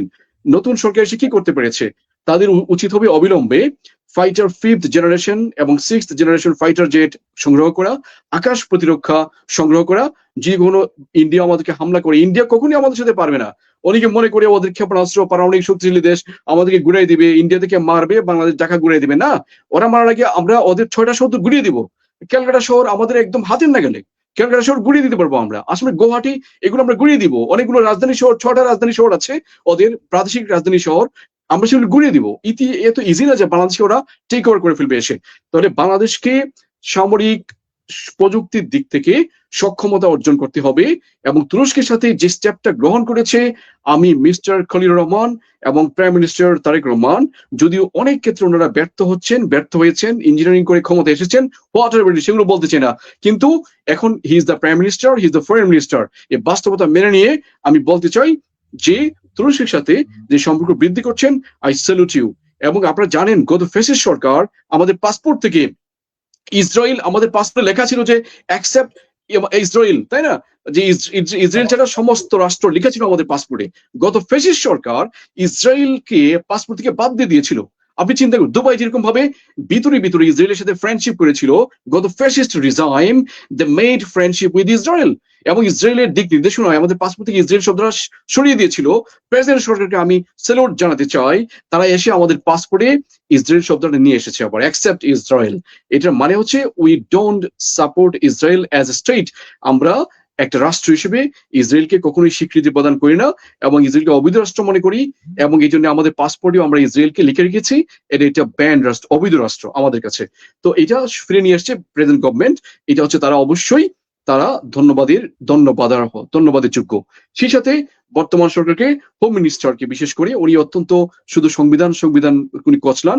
বাংলাদেশে যদি জেনজিদের মধ্যে আবার আন্দোলন গড়ে ওঠে, আপনি যদি আইন শৃঙ্খলার পরিস্থিতি নিয়ন্ত্রণ করতে না পারেন, আপনি যদি দ্রব্যমূল্যের নিয়ন্ত্রণ করতে না পারেন, আপনি যদি সীমান্ত হত্যাগুলো বন্ধ করতে না পারেন, আপনি যদি বাংলাদেশের যে সার্বিক অবস্থাগুলো উন্নয়ন যদি না করতে পারেন, 90% মানুষ বুদ্ধ দিয়েছে পরিবর্তনের জন্য, তাহলে আপনি কিন্তু সংবিধান বলতে কিন্তু জব্দ কিন্তু আপনারা পালিয়ে যেতে হবে। আবার শিলং তো গিয়ে উঠতে পারবেন কিনা সন্দেহ, কিন্তু কোথায় যে পালিয়ে যাবেন সেটা আমি আশঙ্কার মধ্যে আছি। হ্যাঁ, যদি ভালো কাজ করতে পারেন তাহলে আমরা আপনাদেরকে স্যালুট জানাবো। আর যদি আপনারা এই যে আইন শৃঙ্খলার পরিস্থিতি কন্ট্রোল করতে পারছেন না, বাংলাদেশকে সাধ্যমতো আমাদের যে আমাদের একটা বিশাল আশা ভরসা নিয়ে বা একটা গভর্নমেন্ট চেঞ্জ করা হয়েছে, নতুন গভর্নমেন্টকে আনা হয়েছে, আপনারা দেখেছি আবার ফেসিস্টদেরকে নিয়ে আসতে বেল দিচ্ছেন, তাই না? আপনি তাদেরকে ফিরিয়ে নিয়ে আসার চেষ্টা করছেন। যদি এগুলো করতে থাকেন তাহলে মিস্টার হোম মিনিস্টার, আপনি কিন্তু সংবিধান জপতে আপনাকে পালা যেতে হবে, এটা আপনি মনে রাখবেন। আর যেগুলো ভালো কাজ করছেন আমরা আপনাদের সাপোর্ট করব, আর যেগুলো আপনারা কন্ট্রোল করতে পারছেন না আমরা সমালোচনা করে যাব। সেইগুলো যেগুলো আপনারা কন্ট্রোল করতে পারছেন না সেগুলোর দিকে দৃষ্টি দেন। আর তুরস্কের সাথে সম্পর্ক বৃদ্ধি করছেন, আপনাদেরকে অসংখ্য ধন্যবাদ। Thank you so much. Chowdhury Amin, আপনি থাকবেন আমাদের সাথে, আমরা একটু দর্শক একজনের একটু মতামত নেব। জাস্ট ইসমাইল ভাই আপনার মতামত দিবেন। আজকে দুইটা বিষয় নিয়ে আমরা কথা বলছি। দিল্লিতে উত্তাল ককরোচ পার্টি, তেলাপোকা পার্টি। সেই দিল্লি তেলাপোকা পার্টি কি নরেন্দ্র মোদীর সাথে ভিট করতে পারবে, নরেন্দ্র মোদীকে কন্ট্রোল করতে পারবে কিনা, আপনি কি মনে করেন? আর অপর দিকে হলো বাংলাদেশের সাথে যে তুরস্কের উন্নয়ন হচ্ছে, ড্রোন বানানোর জন্য কন্ট্রাক্ট হচ্ছে, বাংলাদেশে ফ্যাক্টরি হবে বলে জানতে পেরেছি ড্রোন বানানোর। এই বিষয়ে আপনার দুইটা বিষয়ে আপনার বক্তব্য 2 মিনিট 3 মিনিট সময় দেবেন। আসসালামু আলাইকুম রহমতুল্লাহ। ধন্যবাদ মাসুক ভাই আমাকে সুযোগ করে দেওয়ার জন্য, এবং প্যানেলের অতিথিদেরকে ধন্যবাদ। আপনার এই যে মানে কাকরোচ পার্টি যে কথাটা বলছেন, তারা তো সম্পূর্ণ হলো বেকার যুবক। তাদেরকে নিয়ে যখন এই আদালত থেকে টিটকারি করা হয়েছিল, তখন সারা ওয়ার্ল্ডে যারা ইন্ডিয়ান প্রবাসী যারা আছে, তারা এই দলটা গঠন করছে কাকরোচ পার্টি, কাকরোচ পার্টি, যেটার সঙ্গে তেলাপোকা পার্টি, বাংলাদেশের তেলাপোকা পার্টি। তো ওরা আসলে এই ইন্ডিয়ান জাতিতে এমন একটা জাতি, কেউ একটা যদি হঠাৎ করে একটা আবিষ্কার করলে ওদের দিকে ঝাঁপিয়ে পড়ে, কিন্তু পরবর্তীতে এটা কি হয় এটা আসলে আল্লাহু আলেম, জানি না তারা কতটুকু পর্যন্ত শক্ত থাকতে পারবে মোদির বিরুদ্ধে। কি হয় এটার একটা উদাহরণ আপনাকে দিচ্ছি, যে সিনেমা নায়কের অবস্থা দেখছেন, সে কিরকম ভাবে স্বল্প দিনে বিজয়ী হয়েছে। বিজয়, তার ডাক নাম বিজয়, থালাপাতি বিজয়। তো বিজয়ের যে উত্থানটা, সেই উত্থানটাই কিন্তু দিল্লিতে আজকে দেখা গিয়েছে। তো আপনি তুরস্ক নিয়ে যদি আপনার কোনো মন্তব্য থাকে করে যাবেন। জি ধন্যবাদ। তুরস্কে আমাদের একেবারে খুবই প্রয়োজন আছে যে তুর্কি আমাদেরকে আমাদের পার্শ্ববর্তী ভারত যেভাবে আমাদের বর্ডারে পুশিং করতেছে, তাদের নিজের দেশের লোক বাংলাদেশ বলে আমাদেরকে চালিয়ে দিচ্ছে। অতএব বর্তমান প্রধানমন্ত্রী বা বিরোধী দল যারাই আছেন, শক্তভাবে তুরস্কের সাথে বড় বড় চুক্তি করবেন। ড্রোন যেগুলো আমাদের দেশের রক্ষার স্বার্থে, সেগুলো আমাদের খুবই প্রয়োজন। তবে এখানে বিএনপির ভিতরে কিছু ভারতপন্থীরা আছে, কিন্তু এতে নাক্রোশ। কিন্তু যারা বাংলাদেশপন্থী বিএনপি আছে, জামাত, তাদের কোনো বিরোধ নেই। কারণ বিএনপি যারা ভারতপন্থী আছে, তারেক রহমানকে এদেরকে চিহ্নিত করে দল থেকে বহিষ্কার করতে হবে। একটু আগে দিয়ে আমি একটা টক শো দেখলাম, স্টার নিউজ, একটা মহিলা। আপনার এখানে একটা শব্দ হয়, এই শব্দটা একটু আমাদের ডিস্টার্ব হয় লাইভে। আপনি কারো কাছ থেকে আপনার ফোনটা টেকনিক্যালি ঠিক করে নিয়েন। শব্দটা কি পাচ্ছিলেন মনির ইসলাম ভাই? মনির ভাই আপনি কি অ্যাডভোকেট মনির ভাই, আপনার স্পিকার বন্ধ। অ্যাডভোকেট মনির, আচ্ছা অ্যাডভোকেট মনির ভাই নাই। খালিদ ভাই একটা শব্দ পাচ্ছিলেন ওনার এখান থেকে? হ্যাঁ, একটা শব্দ হয় আপনার এখানে, শব্দটা কিন্তু লাইভের জন্য ভালো না। আপনি ঠিক কইরা পরবর্তীতে অন্যদিন লাইভে ঢুকবেন, এটা ঠিক না কইরা ঢুকবেন না, তাইলে আমাদের জন্য প্রবলেম। অ্যাডভোকেট মনিরুল ইসলাম শামীম আমাকে শুনতে পাচ্ছেন? না, ওনার শুনতে পাচ্ছেন না। খালিদ ভাই, আমাদের দর্শকের মন্তব্যের উপরে আপনি একটু মন্তব্য করবেন। জি, আমি দর্শকের মন্তব্যে যাওয়ার আগে আমি আমিন চৌধুরী ভাইকে অনেক ধন্যবাদ জানাচ্ছি। উনি বেশ কয়েকটা গুরুত্বপূর্ণ বিষয়ের অবতারণা করেছেন। আমি সংক্ষিপ্ত আকারে যদি উনার সাথে একটু করে এড করি, সেটা হচ্ছে যে ভারতের বিশাল জনগোষ্ঠী তাদের এটা মনে রাখার কথা যে বাংলাদেশ তাদের পার্শ্ববর্তী প্রতিবেশী রাষ্ট্র এবং দেশ এটা সংখ্যায় তাদের তুলনায় ছোট এবং আয়তনেও ছোট। কিন্তু এটা মনে রাখা দরকার যে বাংলাদেশের মাধ্যমে ভারত অনেক দিক থেকে উপকৃত হয়। বিশেষ করে সীমান্তে তাদের যদি পাকিস্তানের সাথে তাদের সীমান্ত থাকতো তাহলে আরো বেশি সামরিক অথবা বর্ডারে তাদের আরো সেনাবাহিনী অথবা সৈন্য মোতায়েন করা লাগতো। সেই ক্ষেত্রে বাংলাদেশ হওয়ার ক্ষেত্রে তারা এখান থেকে অনেকটা ভালো পজিশনে আছে এবং বাণিজ্যিক ক্ষেত্রে এবং আরো অন্যান্য ক্ষেত্রে যে ইস্যুগুলো আছে যেটা আমিন ভাই চমৎকারভাবে উপস্থাপন করলেন, এইটা ইন্ডিয়া বড় রাষ্ট্র হওয়া সত্ত্বেও তাদের নাগরিকদের এটা মনে রাখা দরকার যে প্রতিবেশী বাংলাদেশকে তারা বিভিন্নভাবে তারা জুলুম করছে, তারা তাদের প্রতি ইনজাস্টিস করছে এবং বড় ভাই হিসেবে বড় ভাই স্বরূপ যে আচরণ অর্থাৎ ছোট ভাইয়ের প্রতি কিছুটা উদার যে মানসিকতা, সেই মানসিকতা তারা তাদের যে স্টেট পলিসি সেটা তারা প্রমাণ করতে বারবার ব্যর্থ হয় এবং এই ক্ষেত্রে ভারতের অবশ্যই নিজেদেরকে অনুশোচিত হওয়া দরকার এবং তাদের ভিতরে রাষ্ট্রীয় পলিসিতে এই অনুশোচনা বোধটা তাদের থাকা দরকার। দ্বিতীয় বিষয় যেটা আমিন ভাই মেনশন করলেন যে বাংলাদেশের এখনো পর্যন্ত ফরেন যে পলিসি সেটা হচ্ছে malice to none and friendship to all. এটা ঠিক আছে যে আমরা একটা উদার মধ্যমপন্থী মুসলিম দেশ হিসেবে পৃথিবীর সকল রাষ্ট্রের প্রতি আমরা উদার নৈতিক একটা মনোভাব পোষণ করি। ফ্রেন্ডশিপের হাত আমাদের সবসময় আমরা খোলা রাখি এবং আমরা কারোর প্রতি বিশেষভাবে বিদ্বেষ পোষণ করি না। এটা যেমন ঠিক ঠিক ঠিক একইভাবে আমাদের মনে রাখা দরকার যে প্রতিবেশী যে রাষ্ট্র অথবা বিভিন্ন সময় যারা আমাদের যে ক্রুশিয়াল সময়গুলো থাকে সেই সময় যারা আমাদেরকে সমর্থন করে না সেই রাষ্ট্রগুলোর যে আচরণ সেটাও আমাদের মনে রাখা দরকার। যার সর্বশেষ উদাহরণ হচ্ছে যেটা আমাদের সম্প্রতি সময় আমাদের পররাষ্ট্রমন্ত্রী উনি ইউএন জেনারেল অ্যাসেম্বলি যেটা ৮১তম এই সেপ্টেম্বরে হবে ওখানে উনি প্রেসিডেন্ট হিসেবে নির্বাচিত হয়েছেন এবং অত্যন্ত আমাদের কাছে আনফরচুনেট বিষয় হচ্ছে আমাদের প্রতিবেশী রাষ্ট্র ইন্ডিয়া তার ভোট কিন্তু আমাদের বিপক্ষে গিয়েছে। সুতরাং এই বিষয়গুলো আমাদেরকে সবাই পাকিস্তানের শত্রু মনে করে, বাংলাদেশ পাকিস্তানের শত্রু, কিন্তু পাকিস্তান দিয়েছে বাংলাদেশের পক্ষে। আর ভারত হলো আমাদের প্রিয় দেশ, আমাদের স্বাধীনতার সার্বভৌমত্ব রক্ষাকারী দেশ, আর ভারত দিয়েছে আমাদের বিপক্ষে। জি খালেদ ভাই। তো এই কারণে একটা স্বাধীন সার্বভৌম ডিগনিফাইড মর্যাদাবান রাষ্ট্র হিসেবে অবশ্যই আমাদের একটা স্বাধীন পররাষ্ট্রনীতি থাকতে হবে, আমাদের সামরিক যোগ্যতা শক্তি এটা বৃদ্ধি করতে হবে। ঠিক একইভাবে বিভিন্ন সময় যারা আমাদেরকে সমর্থন করে না তাদের প্রতিও আমাদের একটা দৃষ্টি রাখতে হবে। তবে অবশ্যই ফ্রেন্ডশিপ টু অল এটা এই নীতিতে আমরা বিশ্বাস করি এবং এটা আমরা বজায় রাখবো। তৃতীয় যে বিষয় সেটা হচ্ছে যে ৮১তম ইউএন জেনারেল অ্যাসেম্বলিতে বাংলাদেশ যেটা সভাপতির দায়িত্ব পালন করবে এটা অবশ্যই রাষ্ট্র হিসেবে একটা মর্যাদার কর অবস্থা। তবে ঠিক একইভাবে বাংলাদেশ যেহেতু ওআইসি ভুক্ত একটি মুসলিম রাষ্ট্র, মুসলিম বিশ্বের যখন ক্রিটিক্যাল সিচুয়েশন হয়, যখন বিভিন্ন নেগোসিয়েশনের দরকার হয়, যেটা সম্প্রতিকালে পাকিস্তান দেখালো ইরান এবং আমেরিকার ভিতরে যে কূটনৈতিক মিডিয়েটর হিসেবে যে রোল প্লে করলো, বাংলাদেশ মুসলিম প্রধান দেশ হিসেবেও যেন মুসলিম বিশ্বে একটা আলাদা মর্যাদা তৈরি করতে পারে এবং সেই ক্ষেত্রে ইউএন জেনারেল অ্যাসেম্বলিতে যে সভাপতির দায়িত্ব এটা বাংলাদেশকে আরো গৌরবান্বিত করবে এবং মুসলিম রাষ্ট্র হিসেবে যেন বাংলাদেশ একটা আলাদা ফোকাস তৈরি করে, আলাদা যেন একটা বিষয় তার ভিতরে থাকে, সেটা আমি গণতান্ত্রিক যে সরকার নির্বাচিত হয়েছে তাদের প্রতি আমরা একটা আহ্বান জানাবো। চতুর্থ বিষয় যেটা আমিন ভাই চমৎকারভাবে বললেন যে টার্কির সাথে যে সামরিক চুক্তি হচ্ছে এটা অত্যন্ত পজিটিভ একটা বিষয় এবং যেটা আমি এর আগে মেনশন করলাম যে উপমহাদেশের যে ক্ষমতার ভারসাম্য এই ভারসাম্য রক্ষা করার ক্ষেত্রে এবং একইভাবে এই যে আমাদের প্রতিবেশী যে রাষ্ট্র তাদের থেকে তারা যেন একচ্ছত্রভাবে আমাদের উপরে কর্তৃত্ব যেটা তারা চালিয়ে আসছে স্বাধীনতার পর থেকে বিভিন্ন সময়ে এই ক্ষেত্রে যেন একটা ভারসাম্য তৈরি হয় এবং ইতিমধ্যে আমরা দেখেছি যে পাকিস্তানের সাথেও একটা আলোচনা চলছে যে তাদের সাথে আমরা বিভিন্ন বিষয়ে নেগোসিয়েশন করতে পারি, সম্পর্ক রক্ষা করে চলতে পারি এবং আমরা জানি যে বর্তমান বিশ্বে একা নীতি অথবা একলা নীতি চলো এই যে একটা নীতি, এই নীতির মাধ্যমে কোনো রাষ্ট্র স্বয়ংসম্পন্ন হতে পারে না। প্রতিটা রাষ্ট্রে অন্য একটা রাষ্ট্রের প্রতি তারা ডিপেন্ডেন্ট থাকে, বিভিন্ন কারণে একে অপরের সাথে একটা নেগোসিয়েশন থাকে, বিভিন্ন ধরনের negotiation, bilateral agreement, multilateral agreement এর মাধ্যমে মূলত রাষ্ট্রগুলো চলে। সেই ক্ষেত্রে বাংলাদেশ যেন এই সহযোগিতার হাত আরো বৃদ্ধি করে।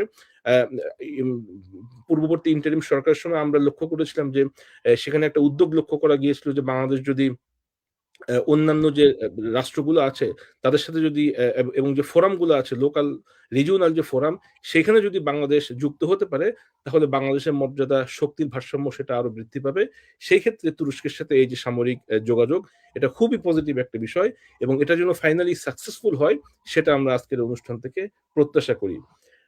ষষ্ঠ যে বিষয় সেটি হচ্ছে যে বাংলাদেশকে মনে রাখতে হবে যে বাংলাদেশের সেনাবাহিনী এটা সবসময় খুব সাহসিকতা, বীরত্ব এটা সবসময় প্রদর্শন করে থাকে, এবং আমাদের প্রতিবেশী রাষ্ট্রের সাথে যদি এমন কোনো টেনশন তৈরি হয় যেখানে দুইটি রাষ্ট্রের ভিতরে সংঘর্ষ মতো অবস্থা তৈরি হয়, সেক্ষেত্রে আমরা আশা করি যে অবশ্যই বাংলাদেশ প্রতিবেশী রাষ্ট্রের সাথে সেই সংঘর্ষে অবশ্যই বীরত্বের পরিচয় দেবে, এবং পজিটিভলি আমরা উইন উইন সিচুয়েশনে থাকবো। আমাদের পক্ষ থেকে যত ধরনের শক্তি প্রদর্শন করা দরকার, এবং এই লক্ষ্যেই সামরিক সক্ষমতা বাংলাদেশে, এবং যে বাজেট তৈরি হচ্ছে এই বাজেটের জন্য সামরিক খাতে আরো বেশি অর্থ বরাদ্দ দেওয়া হয়, সেটাও আমরা প্রত্যাশা করি। এবং সর্বশেষ সপ্তম যে বিষয় আমি শেষ করছি সেটা হচ্ছে যে পূর্ববর্তী বাংলাদেশের পাসপোর্টে এটা মেনশন করা ছিল যে this passport is applicable to every country except Israel. সেইটা বর্তমান সরকার উদ্যোগ নিয়েছে যে এটা এক্সেপ্ট ইসরায়েল যেটা উঠিয়ে দেওয়া হয়েছিল এটা আবার রিইনস্টেট করবে। আমরা মনে হয় এটা এখনো তৈরি করা হয়নি, তবে এই যে উদ্যোগ নেওয়া হয়েছে বা সিদ্ধান্ত নেওয়া হয়েছে সেটাকে আমরা অ্যাপ্রিসিয়েট করি, এবং সরকারকে আমরা এই কাজের জন্য ধন্যবাদ জানাই। জি, আপনাকে ধন্যবাদ দিচ্ছি। আমরা একটু অ্যাডভোকেট মনিরুল ইসলাম শামীম ভাইয়ের কাছে যাচ্ছি। মনিরুল ইসলাম শামীম ভাই, আমাকে শুনতে পাচ্ছেন? জি, শুনতে পাচ্ছি। হ্যাঁ, সর্বশেষ যে আলোচনা হয়েছে এর উপরে আপনার ফিনিশিং কথা শুনবো আজকের এই লাইভে, তারপরে আমি চৌধুরী আমিনের কাছে যাব। জি, ধন্যবাদ প্রিয় ভাই উপস্থাপক। আমাদের সবচেয়ে বেশি যে কয়টা বিষয় প্রয়োজন, আমাদের আলোচকগণ সেই বিষয়গুলো অনেকাংশেই আমি মনে করি নিয়ে এসেছেন। তার সাথে আমি কয়েকটা বিষয় সংযোজন করতে চাই। বাংলাদেশ যে দ্বিপাক্ষিক এবং বহুপাক্ষিক আলোচনা চুক্তিগুলো এগিয়েছে, করেছে এবং করছে, তার মধ্যে উল্লেখযোগ্যভাবে নির্দিষ্ট একটা বা দুটো দেশের উপর নির্ভরশীল না হয়ে আমি মনে করি বরং বহু সংযোজন নীতিতে কৌশলগত বৈচিত্র্যতা আনা দরকার। এক্ষেত্রে শুধু চীন নির্ভর না হয়, শুধু টার্কি নির্ভর না হয়, শুধু পাকিস্তান নির্ভর না হয়, বরং এমন ভাবে চিন্তা করতে হবে যেটা থাকবে হলো কৌশলগত বৈচিত্র্য, যেটা যে দিক থেকে চীন সবচেয়ে এক্সপার্ট সেই বিষয়গুলো চীনের সাথে করবে, যে বিষয়গুলোতে টার্কি সবচেয়ে এগিয়ে আছে সেই বিষয়গুলো সকল ধরনের সাপোর্ট টার্কি থেকে নেবে, যে বিষয়ের দিক থেকে পাকিস্তান এগিয়ে আছে তার থেকে নেবে, যে বিষয়গুলো ইউএসএ এগিয়ে আছে, এইভাবে যদি বাংলাদেশ নিতে পারে তাহলে সবচেয়ে বেশি উপকৃত হবে। আপনাদের মনে আছে কিছুদিন আগে গত বছর যে ভারত পাকিস্তান একটা যুদ্ধ হয়েছিল, ইন্ডিয়া পাকিস্তানকে মোটামুটি 7 দিনের মতো যথেষ্ট পরিমাণ টর্চার করার চেষ্টা করছিল, আর পাকিস্তান মাত্র সর্বশেষ 4 ঘন্টা একটা টি-20 ম্যাচ খেলেছিল। তারা 4 ঘন্টা টি-20 ম্যাচে এমন একটা মেসেজ দিয়ে দিয়েছে ওয়ার্ল্ডে যে কি করতে পারে পাকিস্তান। অতএব সেই শিক্ষাটা আমাদেরকে নিতে হবে। বাংলাদেশ আমরা জাতি হিসেবে সংখ্যার দিক থেকে প্রতিবেশী রাষ্ট্রের চেয়ে হয়তো অনেক ছোট, কিন্তু টি-20 খেলার মতো এক্সপার্টাইজ আমাদের এলাকায় যারা তাদের যেহেতু আছে, আমরা তাদের থেকে ট্রেন আপ হবো, আমরা ট্রেনিং নেবো, আমরা সেই অনুযায়ী জবাব দেবো, সেই প্রস্তুতি আমাদের থাকা উচিত। তবে 2030 ফোর্সেস গোল নামে বাংলাদেশের একটা লক্ষ্য আছে, 2030 ফোর্সেস গোল 2030। আমার মনে হয় বাংলাদেশ সরকার সেটা অব্যাহত রাখবে। 30 সালের মধ্যে আমরা বাংলাদেশ মিলিটারিকে, বাংলাদেশ প্রতিরক্ষা বাহিনীকে কোন জায়গায় দেখতে চাই, বাংলাদেশ সিকিউরিটি কোন পর্যায়ে নিতে চাই, সেটা যাতে বাস্তবায়ন করে অব্যাহত রাখে।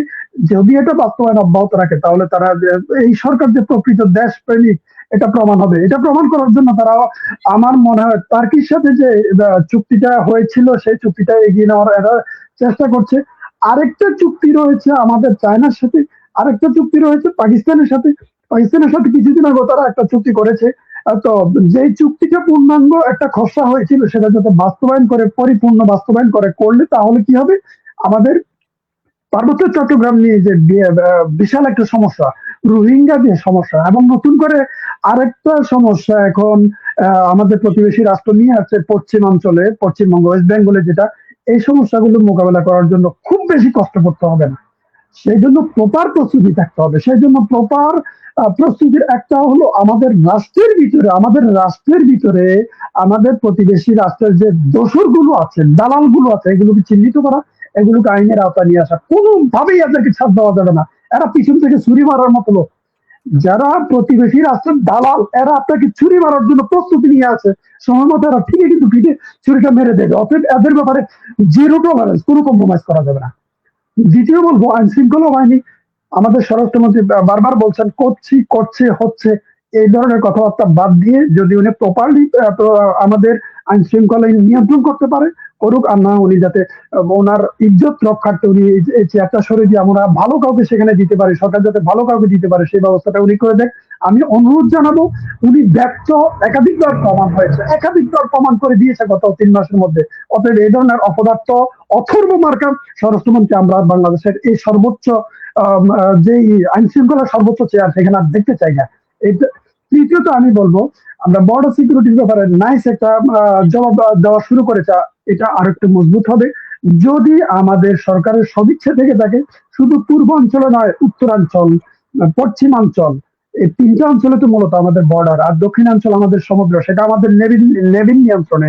এই 3টা অঞ্চল নিয়ন্ত্রণের জন্য আমাদের বর্ডার ফোর্সকে আরো মজবুত করতে হবে, বিডিআর লোগো ফিরিয়ে আনতে হবে, বিডিআর এর ট্রেনিং গুলো ফিরিয়ে আনতে হবে, এবং যেইভাবে ট্রেন আপ করে ভারত পাকিস্তানের বর্ডারে পাকিস্তান সিকিউরিটি দেয়, ঠিক সেই মাপের স্ট্যান্ডার্ড আমরা যাতে সিকিউরিটি দিতে পারি। বর্ডার কিলিং একেবারে জিরো পর্যায়ে নিয়ে আসার জন্য সরকারের সর্বোচ্চ মল থেকে যাতে প্রতিবেশী রাষ্ট্রের সাথে নিগোসিয়েট করে, এই ব্যাপারে কোনো কম্প্রোমাইজ করা যাবে না। আমরা ফেলানিকে, যেদিন ফেলানির মৃত্যু হয়, আমি তখন ইউনিভার্সিটির ছাত্র, ইউনিভার্সিটির দায়িত্বশীল, ওই সময় আমি ওই দিন রাত্রে মিনিমাম 3 থেকে 4 ঘন্টা কেঁদেছি। আমার বোন বর্ডার কিলিং এর শিকার হলো, আমার বোন বর্ডার কিলিং এর শিকার হলো, আমাদের সরকার থেকে একটা বিবৃতি পর্যন্ত ওই সময় আমরা পাইনি। অতএব ওই দিন ফেলানি হত্যাকাণ্ডের মাধ্যমে প্রমাণ হয়েছে আমাদের বাংলাদেশের পুরো বাংলাদেশটাকে ওই দিন কাঁটাতারের মধ্যে ঝুলিয়ে দেওয়া হয়েছে। ওই দিন বর্ডার কিলিং এর মাধ্যমে, ফেলানিকে হত্যার মাধ্যমে আমরা বুঝতে পেরেছি বাংলাদেশ কখনো ওই প্রতিবেশী রাষ্ট্রের কাছে নিরাপদ নয়, বাংলাদেশের একটি জনগণ সেখানে নিরাপদ নয়। অতএব সরকারের সেই প্রস্তুতি কতটুকু আছে, এটা আমরা কাজের মাধ্যমে প্রমাণ দেখতে চাই। আগামী দিনগুলোতে যাতে একটি বর্ডার কিলিং না হয়, যদি হয়ে থাকে তাহলে বুঝবো আমাদের একটা ঘটনা ঘটলে একটার বদলে যদি আপনি 10টা নিতে পারেন তাহলে বাংলাদেশ টিকে যাবে। আরেকটা মেসেজ হলো, গতকাল একটা সংবাদ পড়তেছিলাম, সেখানে বলছে বাংলাদেশ নাকি তাদের কাছে কিছুই না। আমি বলবো, বাংলাদেশের 18 কোটি জনগণের মধ্যে যারা সাবালক, যাদের বয়স আমি মনে করি 15 থেকে তার বেশি হয়েছে, প্রত্যেকই এক একজন যোদ্ধা। যখন প্রয়োজন হবে, শুধু ভারতীয় দোসরগুলো ছাড়া প্রত্যেকটা লোক নেমে যাবে তার অস্তিত্ব রক্ষার জন্য, দেশের অস্তিত্ব রক্ষার জন্য, উম্মার অস্তিত্ব রক্ষার জন্য, এবং আমাদের আঞ্চলিক স্থিতিশীলতার জন্য। আমাদের 18 কোটি মানুষের মধ্যে নিয়ার অ্যাবাউট আমি মনে করি 10 কোটি মানুষই আমাদের যোদ্ধা। অতএব শুধু দরকার হলো উপযুক্ত প্রশিক্ষণ, দরকার হলো প্রকৃত ট্রেন আপ করে উঠানো। সরকারের সদিচ্ছা থাকলে এটা সম্ভব, সরকারের সদিচ্ছা থাকলে এটা খুবই সহজ। এটা ম্যান্ডেটরি করে দেওয়া দরকার। হাই স্কুল লেভেল থেকে আমাদের ছেলেদেরকে মার্শাল আর্ট প্র্যাকটিস করার মাধ্যমে তাদেরকে বডি বিল্ড করা, যখন সে এইচএসসি লেভেলে যাবে তাদেরকে 6 মাস বা 1 বছরের ম্যান্ডেটরি আপনার প্রতিরক্ষা ট্রেনিং এর ব্যবস্থা করা, ম্যান্ডেটরি সেনা ট্রেনিং নেওয়া, ম্যান্ডেটরি করে দেওয়া। আপনি লেবার পাঠাচ্ছেন মিডল ইস্টে, ওরা ইনকাম করে পাঠাচ্ছে প্রতি মাসে 20,000 30,000। আপনি ওকে 6 মাসের মাত্র ট্রেনিং দিয়ে মিডল ইস্টে পাঠান। মিডল ইস্টের ম্যাক্সিমাম দেশগুলো হলো অন্য দেশ থেকে তাদের সেনাবাহিনী, পুলিশ বাহিনী এবং বিভিন্ন বাহিনীগুলোর লোকবল সংগ্রহ করে থাকে। তা আপনি সেখানে পাঠান, ওদেরকে ট্রেন আপ করে ওখানে পাঠান, বেতন পাবে 10,000 30,000 থেকে তারা বেতন পাবে 3 লাখ। শুধুমাত্র 1 বছরের বা 6 মাসের একটা ট্রেনিং দরকার, আর কিছু দরকার নেই। আপনি কেন করছেন না? আপনার তো ক্যাপাসিটি আছে। আমি গত কয়েকদিন আগেও একজন সিনিয়র অফিসারের সাথে, আর্মি সিনিয়র অফিসারের সাথে কথা বলছি। উনি বলছে আমাদের যে সক্ষমতা আছে, যদি এগুলোকে প্রপারলি কাজে লাগায় তাহলে আমরা বাংলাদেশ সেনাবাহিনী বাংলাদেশের জনগণকে এমন ভাবে তৈরি করতে পারবো যে বিশ্বে যে কোনো দেশের সাথে প্রতিদ্বন্দ্বিতা করার মতো ক্যাপাসিটি রাখে। তাহলে আপনার প্রপার ট্রেনিং আছে, আপনি কাজে লাগান। আপনি শুধু কাজে লাগানো দরকার। আপনি 1 বছর 6 মাসের ট্রেনিং করান, এদেরকে মিডল ইস্টে পাঠিয়ে দেন, গভর্নমেন্ট টু গভর্নমেন্ট, জি কন্ট্রাক্ট করে পাঠিয়ে দেন। 30,000 টাকা, 3 লাখ টাকা প্রতি মাসে দেশে পাঠাবে। মিনিমাম তার লাইফ সেফ, আপনার রাষ্ট্রও সেফ। যখন প্রয়োজন আবার ডাক দিলেন, সব চলে আসবে দেশে প্রয়োজনের সময়। প্রয়োজনে দেশকে আপনার ক্যাপাসিটি আছে, শুধু আপনি কাজে লাগাচ্ছেন না। আপনাকে আপনার চতুর্দিকে, আমি বলি সরকারের সর্বোচ্চ ব্যক্তি যিনি আছেন বা রাষ্ট্রের সর্বোচ্চ ব্যক্তি যিনি আছেন, তার চতুর্দিকে যে চাটুকাররা বসে আছে, ওই চাটুকারদের অধিকাংশ হলো প্রতিবেশী দেশের দালাল। এই দালালদের কারণে আপনি পারছেন না। তবে একটা আশঙ্কার বিষয় হলো, গতকালকে আমি পত্রিকা দেখলাম প্রাইম মিনিস্টারের অফিসের সিকিউরিটি নিয়ে বৃহৎ একটা প্রবলেম হচ্ছে। ওখানে নাকি ওনার টেলিফোনের তারগুলো আল্লাহ না করুক, আল্লাহ না করুক, যারা হাই সিকিউরিটি জায়গায় এই কাজ করতে পারে তাহলে তো ওরা প্রাইম মিনিস্টারকে যে কোনো সময় শেষ করে দিবে। তাহলে ওরা বিরোধী দলের প্রধানকে যে কোনো সময় শেষ করে দিতে পারে। অতএব প্রতিটা জনগণকে সজাগ থাকতে হবে, প্রতিটা জনগণকে সজাগ থাকতে হবে। প্রতিটা জনগণে আমি মনে করি এক একজন hero, hero Bangladesh, heroes of the country. তাদের প্রত্যেকের দায়িত্ব নিতে হবে আমাদের রাষ্ট্রের সিকিউরিটির জন্য, সর্বোচ্চ নেতাদেরকে হেফাজত করার জন্য। তার নিজকেও সেভ করতে হবে, নেতাদেরকেও সেভ করতে হবে। আর সরকারের উচিত এই সকল দালালদেরকে খুঁজে খুঁজে বের করা। যদি এদেরকে খুঁজে না বের করতে পারেন, এরা প্রাইম মিনিস্টারকে খাবে, এরা রাষ্ট্রের সর্বোচ্চ ব্যক্তিদেরকে খাবে, এরা বিরোধী দলীয় নেতা সর্বোচ্চ লিডারদেরকে খাবে। এবং একটা পর্যায়ে এমন করবে যেটা আমরা মিডিল ইস্টে দেখেছি। ওখানে করেছে প্রকাশ্য ডিক্লেয়ার করে, আর আমাদের এখানে করছে অপ্রকাশ্য ভাবে। আপনি দেখেন প্রতিবেশী একটা রাষ্ট্র বাংলাদেশের যে উগ্রবাদী গ্রুপটা তৈরি করে রেখেছে, এই আমাদের বাংলাদেশের যতগুলো ভয়াবহ ঘটনা ঘটছে, প্রত্যেকটা ঘটনার সাথে এই উগ্রবাদী গ্রুপটা জড়িত, প্রত্যেকটা ঘটনার সাথে কোনো না কোনো ভাবে জড়িত। এবং সে প্রতিটা ঘটনার রিমোট টিপা হয় দিল্লি থেকে, এটা অনেকটা স্পষ্ট করে দিয়েছে মমতা দিদি অলরেডি স্পষ্ট করেছে। আমাদের দেশে প্রতিটা ভয়াবহ ঘটনার সাথে যুক্ত মূলত তারা, আমাদের প্রবলেমই মূলত তারা। এখন যা বুঝতে যাচ্ছে, আমি ওই দেশের সাধারণ জনগণকে দোষারোপ করবো না। ওই দেশের সাধারণ জনগণ যথেষ্ট ভালো, যথেষ্ট বন্ধুপ্রতিম, কিন্তু ওই দেশের সরকারের পলিসির ব্যাপারে অবশ্যই আমাদের মতামত আছে, আপত্তি আছে। তাদেরকে তাদের পলিসি চেঞ্জ করতে হবে। সেদিন চলে গেছে, এখন হাসিনা গম নেই। তাদের দোষরদেরকে শেষ করে আইনের আওতায় আনা এখন অত কঠিন কিছু না। যদি বেশি বাড়াবাড়ি করে তাদের কাউকেই আইনের বাইরে রাখা হবে না। এখন বলবেন যে তাদের অনেক তো বের হয়ে আসছে, জেল থেকে বের হয়ে আসছে। হ্যাঁ, আপনি কখনো কখনো পলিসিগত কারণে নর্মালাইজ করার চেষ্টা করবেন, কিন্তু যখন আপনি নর্মালাইজ করার যে সপ্তাহে করতে গেলেন, ঠিক সেই সপ্তাহে তো দেখতে পেলেন আপনার অফিসের টেলিফোনের ইমার্জেন্সি টেলিফোনের লাইন কাটা। একটু পরে দেখবেন আপনার গাড়ির নিচে কিছু একটা ঢুকিয়ে রেখেছে, একটু পরে আপনাকে ফুটিয়ে দিচ্ছে। অতএব রাষ্ট্রের সর্বোচ্চ ব্যক্তিকে সজাগ হতে হবে, হুঁশিয়ার। ওরা আপনার বাবাকে খেয়েছে, ওরা আমাদের সিকিউরিটির ব্যাপারে সবচেয়ে বড় হুমকি। অতএব কোনো কম্প্রোমাইজ করা যাবে না, আপনাকে সজাগ থাকতে হবে। আপনাকে ধন্যবাদ মনির ইসলাম ভাই, আপনাকে ধন্যবাদ। আমরা চৌধুরী আমিন ভাই, আপনার কাছে আসার আগে একটু সরাসরি দুই একজন দর্শকের একটু মতামত দিচ্ছি। এই দর্শকদের মতামতের উপরে আপনি কথা বলবেন। ইব্রাহিম ভাই, প্রধানমন্ত্রীর লাল টেলিফোনের তার চুরি হয়েছে, এতে প্রধানমন্ত্রীর নিরাপত্তা কতটুকু আছে বলে আপনি একজন বিএনপির সমর্থক হিসাবে মনে করেন? ইব্রাহিম ভাই, সরাসরি আমার প্রশ্নের উত্তর, বেশি কোনো। ওয়ালাইকুম সালাম। ভালো আছেন মাসুদ ভাই?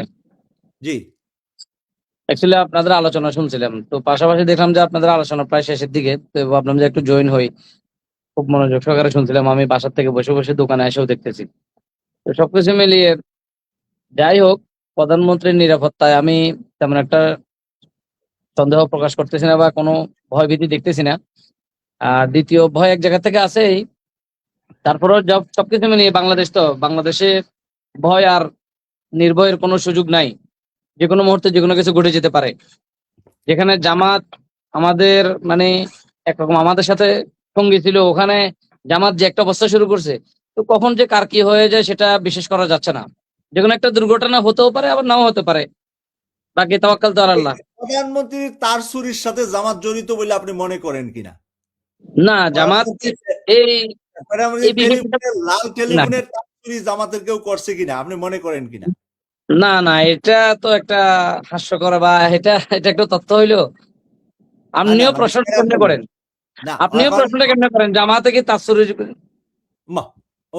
তার চুরি করলে টাকা আসবে, তা চোর কি জামাতে নাই? তাইলে জামাত একজনও চোর নাই?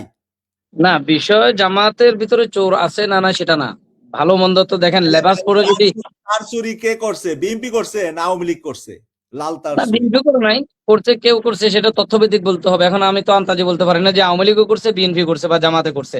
তবে একটা বিষয় আমাকে জামাতকে ইদানিং অনেক সন্দেহ লাগতেছে, অনেক আতঙ্কে আছে জামাতকে নিয়ে। তারা যে কোন সময় কি ঘটনা ঘটাই দেয় আল্লাহ মাহবুদে জানে। তবে আল্লাহ সবাইকে হেফাজত করুক, জামাতকে আল্লাহ শুভবুদ্ধি দান করুক, বিএনপি কে আল্লাহ যেন বুঝ দান করে, উভয়ে যেন মিলেমিশে যেন দেশটাকে রক্ষা করে, ধন্যবাদ, এটাই আশা করি। ধন্যবাদ।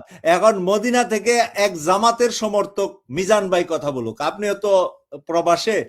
মিজান ভাই, এই চুরিটা কি আপনার দল জামাত করেছে নাকি সরকারি দল বিএনপি করেছে? তার চুরিটা দুইটা দলের একটা নাম কইবেন, আওয়ামী লীগ তো নাই, তাদের নাম বলে লাভ নাই। দুইটা দলের একটা দল বলেন, কে করছে তার আচ্ছা, চুরি? প্রধানমন্ত্রী লাল টেলিফোনের তার চুরি কে করলো তাইলে? আসসালামু আলাইকুম ওয়া রাহমাতুল্লাহি ওয়া বারাকাতুহু।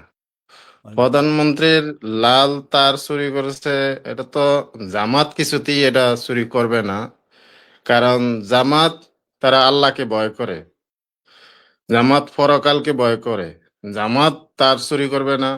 কিন্তু জামাত যদিও তার প্রধানমন্ত্রী তার চুরি করে থাকে, বিএনপির লোকই চুরি করে ওই জামাতের গাড়ির উপরে চাপানোর চেষ্টা করবে। বিএনপির লোকই চুরি করে জামাতের গাড়ির উপরে দেওয়ার চেষ্টা করবে আর কি, এটাই আমার কথা। ওকে, সুন্দর আপনার মতামত। 1 মিনিট সময় সালাউদ্দিন ভাই, জাস্ট টু দা পয়েন্টে আমার উত্তরটা দিবেন। প্রধানমন্ত্রী লাল টেলিফোনের তার চুরি কোন দলের মানুষ করছে? আওয়ামী লীগ, বিএনপি, জামাত? আপনি বিএনপির সমর্থক, এই তিনটা দলের একটা দলের নাম কোন? আওয়ামী লীগ, বিএনপি, জামাত, কোন দলের মানুষ? প্রধানমন্ত্রী। ওয়ালাইকুম সালাম। আসসালামু আলাইকুম। ওয়ালাইকুম আমার সালাম। শ্রদ্ধেয় আমিনুল ইসলাম ভাই আপনাকে আছেন। ভূমিকা নিতে নিষেধ করেছি, আমাদের সময় নাই এত আমার ভালো মন্দ জিজ্ঞাসা করার। আপনাকে বলছি তার নিয়ে কথা বলা, টু দা পয়েন্ট, শব্দটার অর্থ বুঝবেন। টু দা পয়েন্ট, পয়েন্টের উপরে কথা বলেন। ভাই, কোন দলে চুরি করে নাই, যারা চোর চোর হয়ে চুরি করছে, এক কথায় শেষ। সুন্দর, এই এক কথাটাই তো চাইছি। সবসময় বেশি কথা তো সুন্দর না। এখানে 3 জন আইনজীবী বসে আছে, তাদেরকে বসাই রাখছি লন্ডন থেকে। নজরুল ভাই, সময় 30 সেকেন্ড। প্রধানমন্ত্রী লাল টেলিফোনের তার কে চুরি করছে? আপনি তো বিএনপির সমর্থক আছিলেন, এখন জানি না কোন দলে আছেন। আপনার এই শুধু এই উত্তরটাই, নজরুল ভাই মাইক্রোফোন ওপেন করে শুধু এই উত্তরটাই দিতে পারবেন, এর বেশি সময় নাই, এখন লন্ডনে সন্ধ্যা হয়ে যাচ্ছে। আসসালামু আলাইকুম। লাল টেলিফোনের তার চুরি প্রধানমন্ত্রীর কার্যালয় থেকে ওই বিটিআরসি না বেটিআরসি একটা 7 থেকে 8 ঘন্টা লাগলো প্রধানমন্ত্রীর টেলিফোনের লাইনটা রিসেট করতে। কত বড় অপদার্থ, কারা করেছে? আমি সবসময় খোলাখুলি কথা বলি, সেটা আওয়ামী লীগ, ভারত, ইসরায়েল করেছে। ফর দ্যাট রিজন যে সোলাউদ্দিন মোলাউদ্দিন দুদু ফুদু এগুলো নিয়ে ভারতের টেনশন নয়, ওগুলো তাদের জুলাই আছে। As a son of Ziaur Rahman and madam Khaleda Zia, Tarique Rahman নিয়েই চিন্তা যে তারেক রহমানকে তো বশ করা যাবে না, উৎখাতের একটা পরিকল্পনা। আমি আরো 20টা সেকেন্ডে শেষ করে দিই। গত পরশু সোলাউদ্দিন বলল যে জুয়া বন্ধ করতে পারছি না, আইনি বাধা। আমি আর ধারা বললাম না, এই আছে 18 কো এ মদ। এখানে 3 জন আইনজীবী, লন্ডনের আইনজীবী 3 জন। আপনার আইনের ধারা পড়া লাগবো না, তাদের মুখস্থ আপনি এনাফ। এই যে ফ্রান্স থেকে নুরুল আলম ভাই, 30 সেকেন্ড সময়। প্রধানমন্ত্রীর লাল টেলিফোনের তার কে চুরি করেছে? আওয়ামী লীগ, বিএনপি, জামাত? আপনার কাছে কোন দল মনে হয়? জাস্ট ওইটার উপরেই কথা বলবেন। দেশে যা কিছু হয়েছে যে সবে তো জামাত করতেছে, এটা তো বিএনপি থেকে বলতেই। বিএনপি বলতেছে, আপনি কি বলেন সেটা বলেন, আপনার বলতে বলছি। বিএনপি কি বলতেছে? আমার কথাই তো আর দেশ চলবে না। বিএনপি যেটা বলবে ওটাই ওটাই মানিয়ে নিতে হবে, ওটাই দেশ চলা।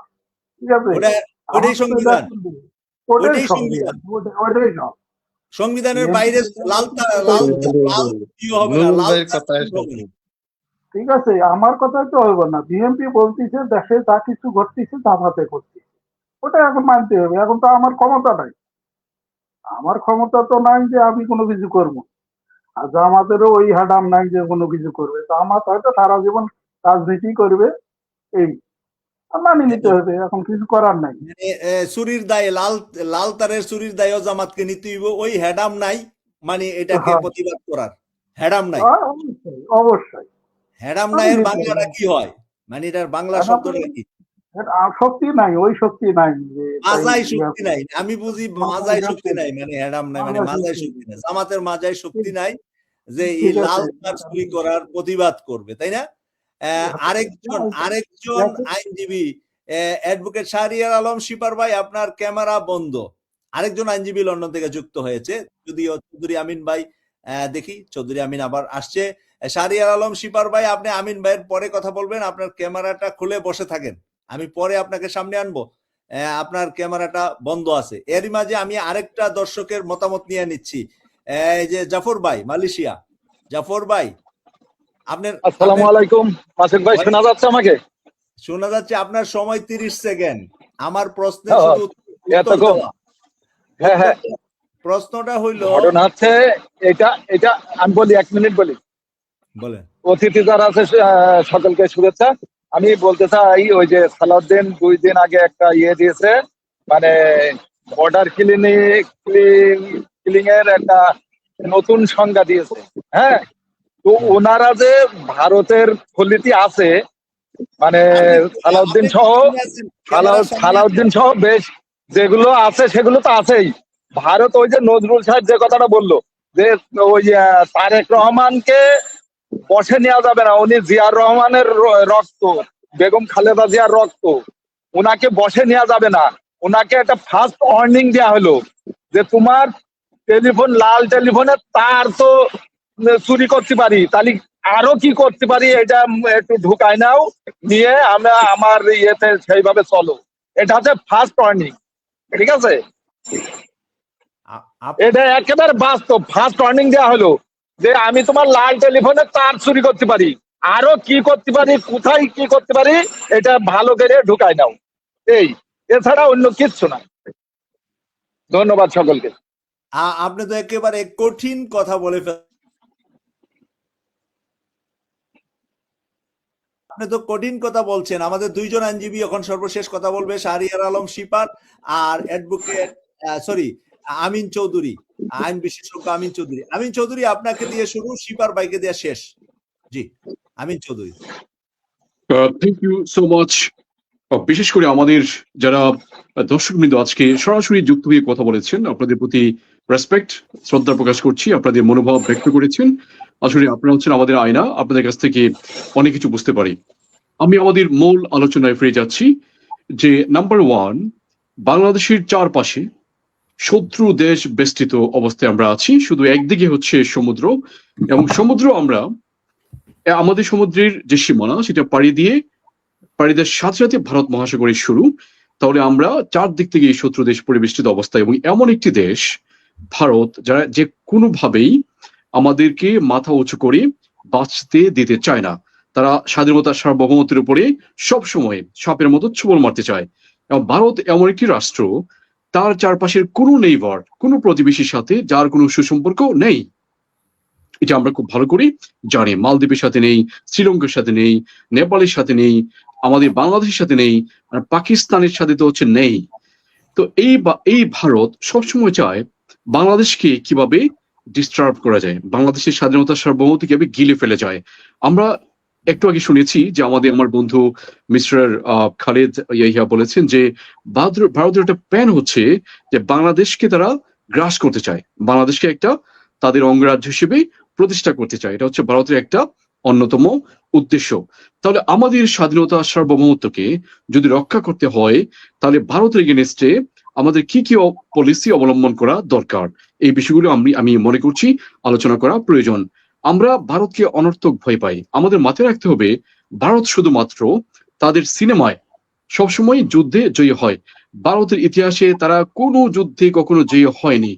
ভারতের ইতিহাসে তারা কোন যুদ্ধে জয়ী হয়েছে সেটা তাদের ডায়েরিতে নেই।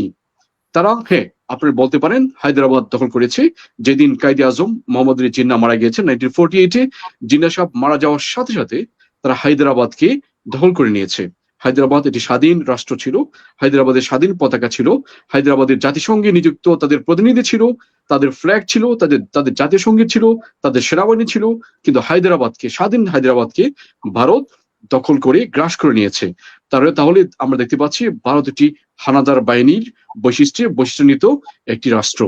আমরা দেখেছি যে ভারত 65 এর যুদ্ধে পাকিস্তানের সাথে জয়ী হতে পারেনি, আর এই ভারতের সাথে আপনি যদি রুখে দাঁড়াতে পারেন তাহলে তারা সবসময় পরাজিত হয়।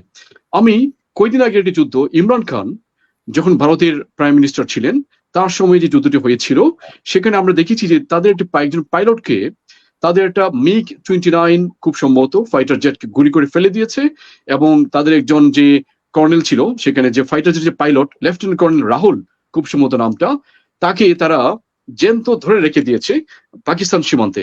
তারপর দ্বিপাক্ষিক অনেক নেগোসিয়েশন করে, ইমরান খানকে অনেক রিকোয়েস্ট করে সেই পাইলটকে তারা ফেরত নিয়ে গিয়েছিল। আমরা দেখেছি ভারত আমাদের সাথে, বাংলাদেশের মতো রাষ্ট্রের সাথে রৌমারির যুদ্ধে বিপুলভাবে পরাজিত হয়েছে। তার রাতের অন্ধকারে প্রায় 1000 বিএসএফ এর ড্রেসে ভারতের সৈন্যবাহিনী ঢুকেছিল বাংলাদেশের ভিতরে। আমাদের মাত্র 10 জন বিডিআর রয়্যাল বেঙ্গল টাইগার, আমাদের সিংহ শাবক মাত্র 10 জন বিডিআর সদস্য ছিল। এর মধ্যে আমাদের 3 জন বিডিআর সদস্য ওই দিন শহীদ হয়েছিলেন, আর তাদের শত শত লাশ বাংলাদেশের সীমান্তের ভিতরে ফেলে রেখে তারা পালিয়েছিল। আমরা 18টা লাশ আমার মনে আছে এখনো, আমরা ক্যাপচার করেছিলাম। 3 জনকে জীবিত ধরা হয়েছিল, এবং 17 লাশকে যে তারা টেনে নিয়ে গিয়েছে, এই যে ফসলের জমিতে লাইন হয়ে গিয়েছিল, তারা টেনে নিয়ে গিয়েছে ভারত সীমান্তে। এই হচ্ছে ভারতের বৈশিষ্ট্য। তাদেরকে যদি মুখোমুখি তাড়ানো হয়, কখনোই আমাদের সাথে তারা পেরে ওঠে না।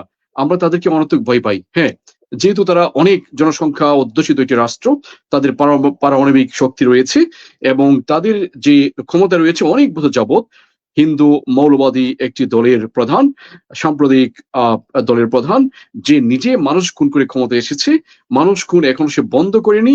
এমনকি কানাডার মতো স্বাধীন রাষ্ট্রে গিয়ে ওখানে গিয়ে হত্যা করে এসেছে। আমরা দেখেছি একজন শিখকে হত্যা করা হয়েছে কানাডাতে গিয়ে, ভারতের ওখানে গিয়ে হত্যা করেছে। সুতরাং, এবং আমি আগের আলোচনায় ভারত আমাদের সাথে কি কি সমস্যা সৃষ্টি করেছে সেগুলো আমরা বলেছি। প্রতিদিন সীমান্তে আমাদেরকে গুলি করে আমাদেরকে ফেলে রাখে, আমরা সেগুলো আলোচনা করেছি। এখন আমাদের কি করা প্রয়োজন? আমাদের সেনাবাহিনীকে শক্তিশালী করতে হবে। হ্যাঁ, বা পৃথিবীর ইতিহাসের একটি অন্যতম শক্তিশালী সেনাবাহিনী আমাদের রয়েছে। আমাদের সামরিক অফিসাররা অত্যন্ত যোগ্যতা সম্পন্ন, দক্ষতা সম্পন্ন, অত্যন্ত মেধাবী। আমাদের সৈনিকেরা বিশ্বের সেরা সৈনিক। আপনারা হাসতে পারেন যে আমিন ভাই কি বলছেন, যে বাংলাদেশ সেনাবাহিনী পৃথিবীর অন্যতম শ্রেষ্ঠ সেনাবাহিনী। হ্যাঁ, আমাদের অফিসাররা যে কোনো দিকের বিবেচনায় পৃথিবীর শ্রেষ্ঠতম সেনাবাহিনী বাংলাদেশ সেনাবাহিনী। কিন্তু আমাদের হাতে অস্ত্র নেই। অস্ত্র ছাড়া আপনি যুদ্ধ কিভাবে করবেন? আপনি you are a very brilliant officer, আপনার হাতে অস্ত্র নেই, আপনি অস্ত্র ছাড়া যুদ্ধ করতে পারবেন না। আমাদেরকে অতি বিলম্বে J-10C, আমাদেরকে MiG-29 আমাদের আগে ছিল, MiG-35 আমাদেরকে জোগাড় করতে হবে। আমাদের ইউরোপিয়ান যে ফাইটার জেটগুলো রয়েছে, ইউরো ফাইটার, সেগুলো আমাদেরকে জোগাড় করতে হবে। J-10C আমরা দেখেছি যে গত একটা যুদ্ধ, যে পাকিস্তান ভারতের যে রিসেন্টলি যুদ্ধ হয়েছিল, সেখানে আমাদের একজন মেয়ে আয়েশা, একজন ফাইটার জেটের পাইলট, আমাদের একজন মেয়ে আয়েশা, সে গুলি করে 2টা রাফেল ফেলে দিয়েছে। তো ভারত তো আমাদের মেয়েদের সাথেই পারে না। যেখানে আমাদের মেয়েদের সাথে পারে না, আমাদের বীর পুরুষরা যদি আমরা দাঁড়িয়ে যাই, তারা তো শুধুমাত্র ওই তাদের নামগুলো জব্দ হতে পালায় যাবে, দিল্লি পালায় যাবে। সুতরাং এই ভারতকে ভয় পাওয়ার কোনো কারণ আমি দেখছি না। হ্যাঁ, আপনি যদি মেরুদণ্ড সোজা রাখতে পারেন তাহলে কি করতে পারেন? আপনি ওদের ফাইটার জেটগুলোকে গুলি করে ফেলে দিতে পারেন। আর যদি মেরুদণ্ড পাকা থাকে, তাহলে বার্মিজ যে হেলিকপ্টারগুলো, বিমানগুলো শেখ হাসিনার আমলে বারবার বাংলাদেশ সীমান্ত লঙ্ঘন করে বাংলাদেশের ভিতরে ঢুকে পড়ছিল। জেনারেল ওয়াকারুজ্জামান কয়েকদিন আগে বলেছেন যে আমাদের হাতে উন্নত প্রযুক্তির ফাইটার জেট না থাকার ফলে আমরা তাদেরকে ফেস করতে পারিনি। বিপরীতে আমরা দেখেছি তুরস্ক, টার্কিতে, আপনার মনে আছে সম্মানিত উপস্থাপক, যে রাশিয়ান কয়েকটি বিমান, দুটো ফাইটার জেট ঢুকেছিল তুরস্কের আকাশে। তুরস্ক সিগন্যাল দিয়ে বলেছে, go back, you are crossing my border, তুমি আমার বর্ডার ক্রস করছো, টার্কিশ এয়ারফোর্স বলেছে। তারপরে টার্কিশ এয়ারফোর্স দেখলো যখন রাশিয়ান ফাইটার জেট গুলো ফিরে যাচ্ছে না, সাথে সাথে প্রেসিডেন্টকে ফোন করেছে, প্রেসিডেন্ট বলেছেন গুলি করে ফেলে দাও, রাশিয়ার ফাইটার জেট গুলি করে ফেলে দাও, সাথে সাথে গুলি করে ফেলে দিয়েছে ফাইটার জেট, পাইলট সহ। এই যে তুরস্ক, এই যে রাশিয়ান ফাইটার জেট গুলি করে ফেলার সাথে সাথে পুতিন বলেছিল যে তার টার্কি ঘুরাই দিব। তো সেদিন এরদোগান বলেছিলেন টার্কিশ প্রেসিডেন্ট যে ঠিক আছে, ওকে, উই আর রেডি, আসেন আপনারা আমাদের সীমান্তে এসেছেন চোরের মতো, আবার এখন কথা বলেন চোরের মার বড় গলা, সেটা এরদোগান বলেছিল। সাথে সাথে রাশিয়া চিন্তা করলো টার্কির সাথে যুদ্ধ করে লাভ নাই, যে ওকে লেট ডো, আমাদের আগের যে ফ্রেন্ডশিপ আছে সেটা আমরা আগে আবার উজ্জীবিত করি। সাথে সাথে পুতিন ফোন করে বলেছে এরদোগানকে যে my friend come to Moscow, আমরা একসাথে আইসক্রিম খাই। আমরা দেখলাম কয়েকদিন পরে এরদোগান রাশিয়াতে গেলেন এবং পুতিনের সাথে উনি আইসক্রিম খাচ্ছেন। এটা হচ্ছে আপনার মেরুদণ্ড সোজা রেখে যদি আপনি চলতে পারেন, দাঁড়াতে পারেন, ব্যাকবোন যদি শির দ্বারা যদি উঁচু করে দাঁড়াতে পারেন, আপনি দেখবেন আপনি স্বাধীনতা সার্বভৌমত্বকে আপনি রক্ষা করতে পারছেন। আর না হয় লেনদুব দর্জির মতো আপনাকে স্বাধীনতা বিকে দিতে হবে, তারপরে পালিয়ে দেশ থেকে দিল্লি পালা যেতে হবে। ককরোচ পার্টি যে জেগে উঠেছে দিল্লিতে, আপনি দেখবেন ওরা মসনদকে কাঁপিয়ে ছাড়বে। বাংলাদেশের জাঞ্জিরা যেমন জেগে উঠেছিল, তখন দিল্লি আমাদের যে ফেরাউন ছিল, বাংলার ফেরাউন, তাকে বাংলার মসনদ ছেড়ে দিয়ে দিল্লিতে পালিয়ে যেতে তাকে বাধ্য করা হয়েছিল, দিল্লিতে পালিয়ে গিয়েছে। এবং আল্লামা সাইদি একটা কথা বলেছিলেন যে বাংলাদেশের মানুষ যখন নাড়া দিবে তখন মামার বাড়ি দিল্লি গিয়ে পড়বা, ঠিক লিটারালি দিল্লি গিয়ে পড়েছে। সুতরাং আপনি যদি স্বাধীনতা সার্বভৌমত্বের পক্ষে থাকেন, জনগণ আপনাকে মাথায় তুলে রাখবে। আর যদি স্বাধীনতা সার্বভৌমত্বকে বিকে দিতে চান, আজকে আপনার টেলিফোনের লাল তার কেটেছে, কয়েকদিন পরে দেখবেন যে আরো ভয়াবহ কিছু ঘটছে, বাংলাদেশের জনগণ আপনার পাশে থাকবে না। একটু আগে একটি বিতর্ক শুনলাম যে কয়েক ভাই বলতেছেন যে কে তার চুরি করছে। প্রশ্নটা এরকম হওয়া উচিত না। আপনাদের হওয়া উচিত যে প্রেসিডেন্ট, প্রাইম মিনিস্টার, আমার দেশের প্রাইম মিনিস্টার ইলেকশন ইঞ্জিনিয়ারিং করে চুরি করে ক্ষমতায় আসুক আর ভোট পেয়ে ক্ষমতায় আসুক, he is the prime minister. সংবিধান আলোকে সে এখন বাংলাদেশের প্রধানমন্ত্রী, তার টেলিফোনের মানে তার চুরি হয়ে যাবে। তো আপনার ডিজিএফআই কি করছেন, তার যে এসএসএফ কি করছে, তার প্রেসিডেন্ট গার্ড রেজিমেন্ট কি করছে, তার নিরাপত্তা প্রশ্নবিদ্ধ কেন? আপনার সেগুলো নিয়ে আওয়াজ তুলুন। আপনি নিয়ে আসছেন এখানে জামাত কি করছে, জামাতকে আপনি ভয় পাচ্ছেন, জামাতকে আপনি কেন ভয় পাতে যাবেন? আপনি প্রশ্ন তুলেন ইন্ডিপেন্ডেন্স অফ জুডিশিয়ারি বাংলাদেশে কেন নাই? আমি যে হাবুট দিয়েছি 70%, হাবুট আপনি বাস্তবায়ন কেন করছেন না? আপনি কেন ইন্ডিপেন্ডেন্স অফ জুডিশিয়ারি করছেন না? আপনি পুলিশ সংস্কার কেন করছেন না? আপনি গুম কমিশনকে আবার গুম করে কেন দিলেন? আপনি সেগুলো নিয়ে প্রশ্ন উত্থাপন করেন। যখন গুম কমিশনকে যে দিন আইনটা বাতিল করা হয়, সেদিন ইলিয়াস আলীর ওয়াইফ উনি পর্যন্ত ভোট দিয়েছে যে সেই আইনটা বাতিল করার জন্য। আচ্ছা, যদি আবার ফ্যাসিজম ফিরে আসে, শুধুমাত্র জামাতকে গুম করবে, বিএনপিকে গুম করবে না? আপনার মিস্টার সালাউদ্দিন, আপনি যে শিলং পালিয়ে গিয়েছিলেন, এটা নিয়ে কোনো কথা ছিল না। আমাদের খুবই সন্দেহ আসলে আপনাকে গুম করা হয়েছিল নাকি আপনি নিজে ওখানে গিয়ে আপনি ওই রেস্টুরেন্টে বসে বসে আপনি হোটেলে ছিলেন, আরাম করছিলেন, সেটা আমাদের এখন প্রশ্ন আমাদের সামনে। আপনি গুম কমিশনকে গুম করতে যাবেন কেন? আপনি সুপ্রিম কোর্টের যে সচিবালয় করা হয়েছিল সেখান থেকে সরিয়ে নেওয়া হয়েছে সুপ্রিম কোর্টের সচিবালয়, আপনি একদম ব্যাক টু দা আবার পয়েন্টে চলে গেলেন। সে ফেসিজমের যা করছিল সেখানে আপনি চলে গেলেন কেন? যদি স্বাধীন বিচার ব্যবস্থা থাকে আপনার জন্য ভালো না? আপনি ফেসিজম ফিরে আসলে আপনি ওখান থেকে ন্যায় বিচার পাবেন। আপনি যদি ইন্ডিপেন্ডেন্স অফ জুডিশিয়ারি থেকে আপনার জন্য ভালো। আপনি যদি ফেসিজম ফিরে না আসতে পারে আপনার জন্য ভালো না? আপনি তো সুশাসন, আপনি ব্যাংকগুলো দখল করে ফেলছেন, হাজার কোটি টাকা নয়, আপনি শত হাজার কোটি টাকা লুটপাট করে আপনি দেশটাকে আপনি কি বলে তলাবিহীন ঝুড়িতে পরিণত করছেন। কেন? আপনি এগুলো করার জন্য মানুষ আপনাকে ক্ষমতায় বসিয়েছে।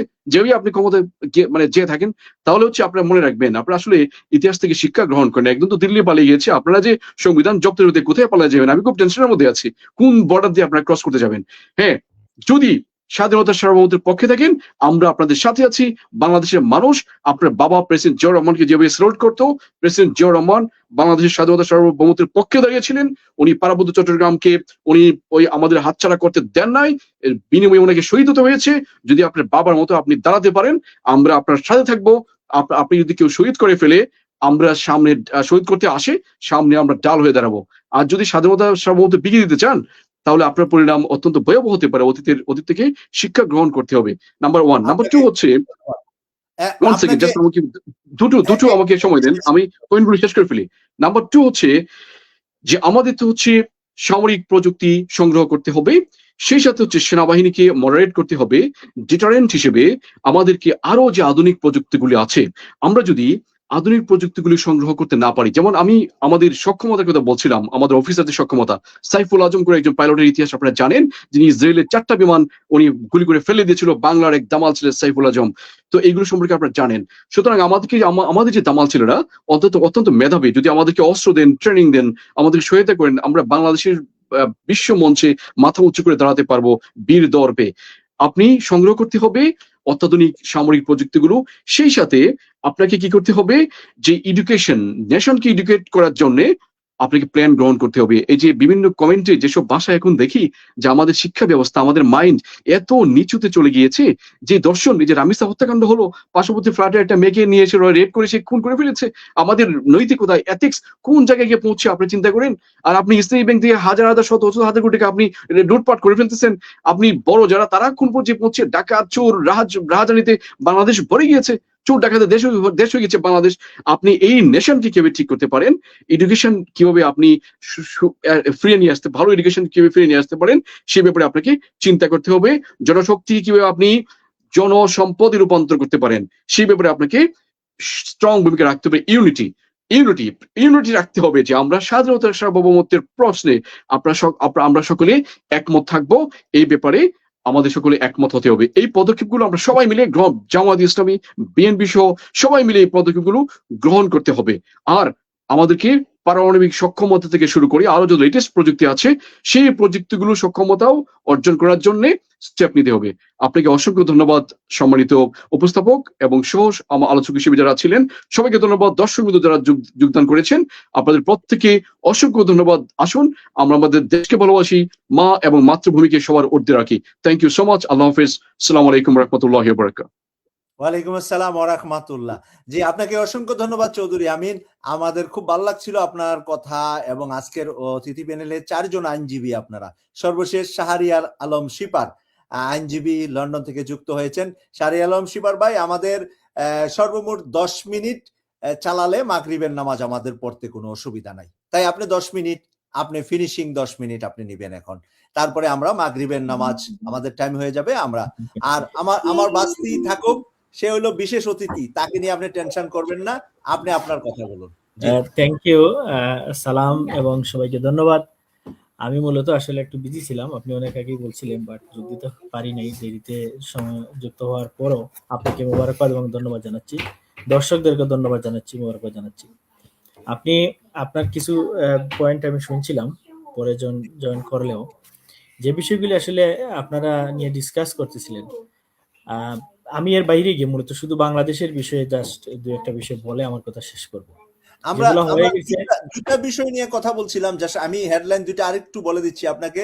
দিল্লিকে উত্তাল করে তুলেছে তেলাপোকা পার্টি দিল্লিকে উত্তাল করে তুলেছে। আর আমরা বাংলাদেশ পারপাস বলেছিলাম, তুরস্কের পররাষ্ট্রমন্ত্রী বাংলাদেশে গিয়েছে, ড্রোন সহ আরো অনেক প্রযুক্তি বাংলাদেশকে দেওয়া হচ্ছে, করা হচ্ছে, এই নিয়ে অনেক চুক্তি হচ্ছে। এই দুইটা বিষয় আমাদের আজকের আসলে মূল আলোচনা। আমি বলছি তো আপনাদের আলোচনার বিষয়ে ফার্স্টে যদি দিল্লিকে নিয়ে আসেন, তার সাথে আমি জাস্ট কিছু প্রসঙ্গ ক্রমে বাংলাদেশের কথাই আমরা বলবো। দেখেন, বাংলাদেশের ইতিহাসটা আসলে খুবই খুবই খুবই করুণ ইতিহাস।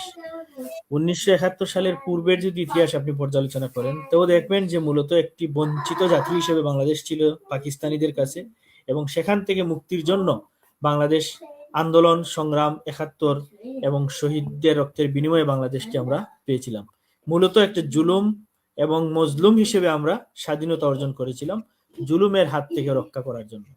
ঠিক একইভাবে জুলুমের হাত থেকে রক্ষা হলে সাধারণ মানুষের যে মনের মধ্যে চেতনা, চিন্তা, যে ভাবনা নিয়ে মানুষ সংগ্রামে সম্পৃক্ত হয়েছিল, শহীদ হয়েছিল, রক্ত দিয়েছিল, কিন্তু 71-এর স্বাধীনতার পর মানুষ সেই মানুষের যে চিন্তা ভাবনা সেটি কিন্তু মানুষ দেখতে পায়নি। আমরা নেতা হিসেবে দিয়েছিলাম বঙ্গবন্ধু শেখ মুজিবুর রহমানকে, কিন্তু তিনি দেখা গেল বাংলাদেশকে আবার উনার ভারতের করদ রাজ্য বানিয়ে নিজের রাষ্ট্র হিসেবে ব্যক্তিগত সম্পদে পরিণত করার জন্য তিনি রক্ষী বাহিনী গঠন করলেন। রক্ষী বাহিনী গঠনের মধ্য দিয়ে তিনি জাসদের অনেক নেতাকর্মীকে হত্যা করলেন। অনেকেই বলা হয় যে প্রায় 40,000 নেতাকর্মীকে হত্যার মধ্য দিয়ে তিনি একনায়কতন্ত্র কায়েমের যে রাস্তাটা ছিল সে রাস্তাটি তিনি সুগম করলেন। কিন্তু তারও পরিণতি কিন্তু ভালো হলো না।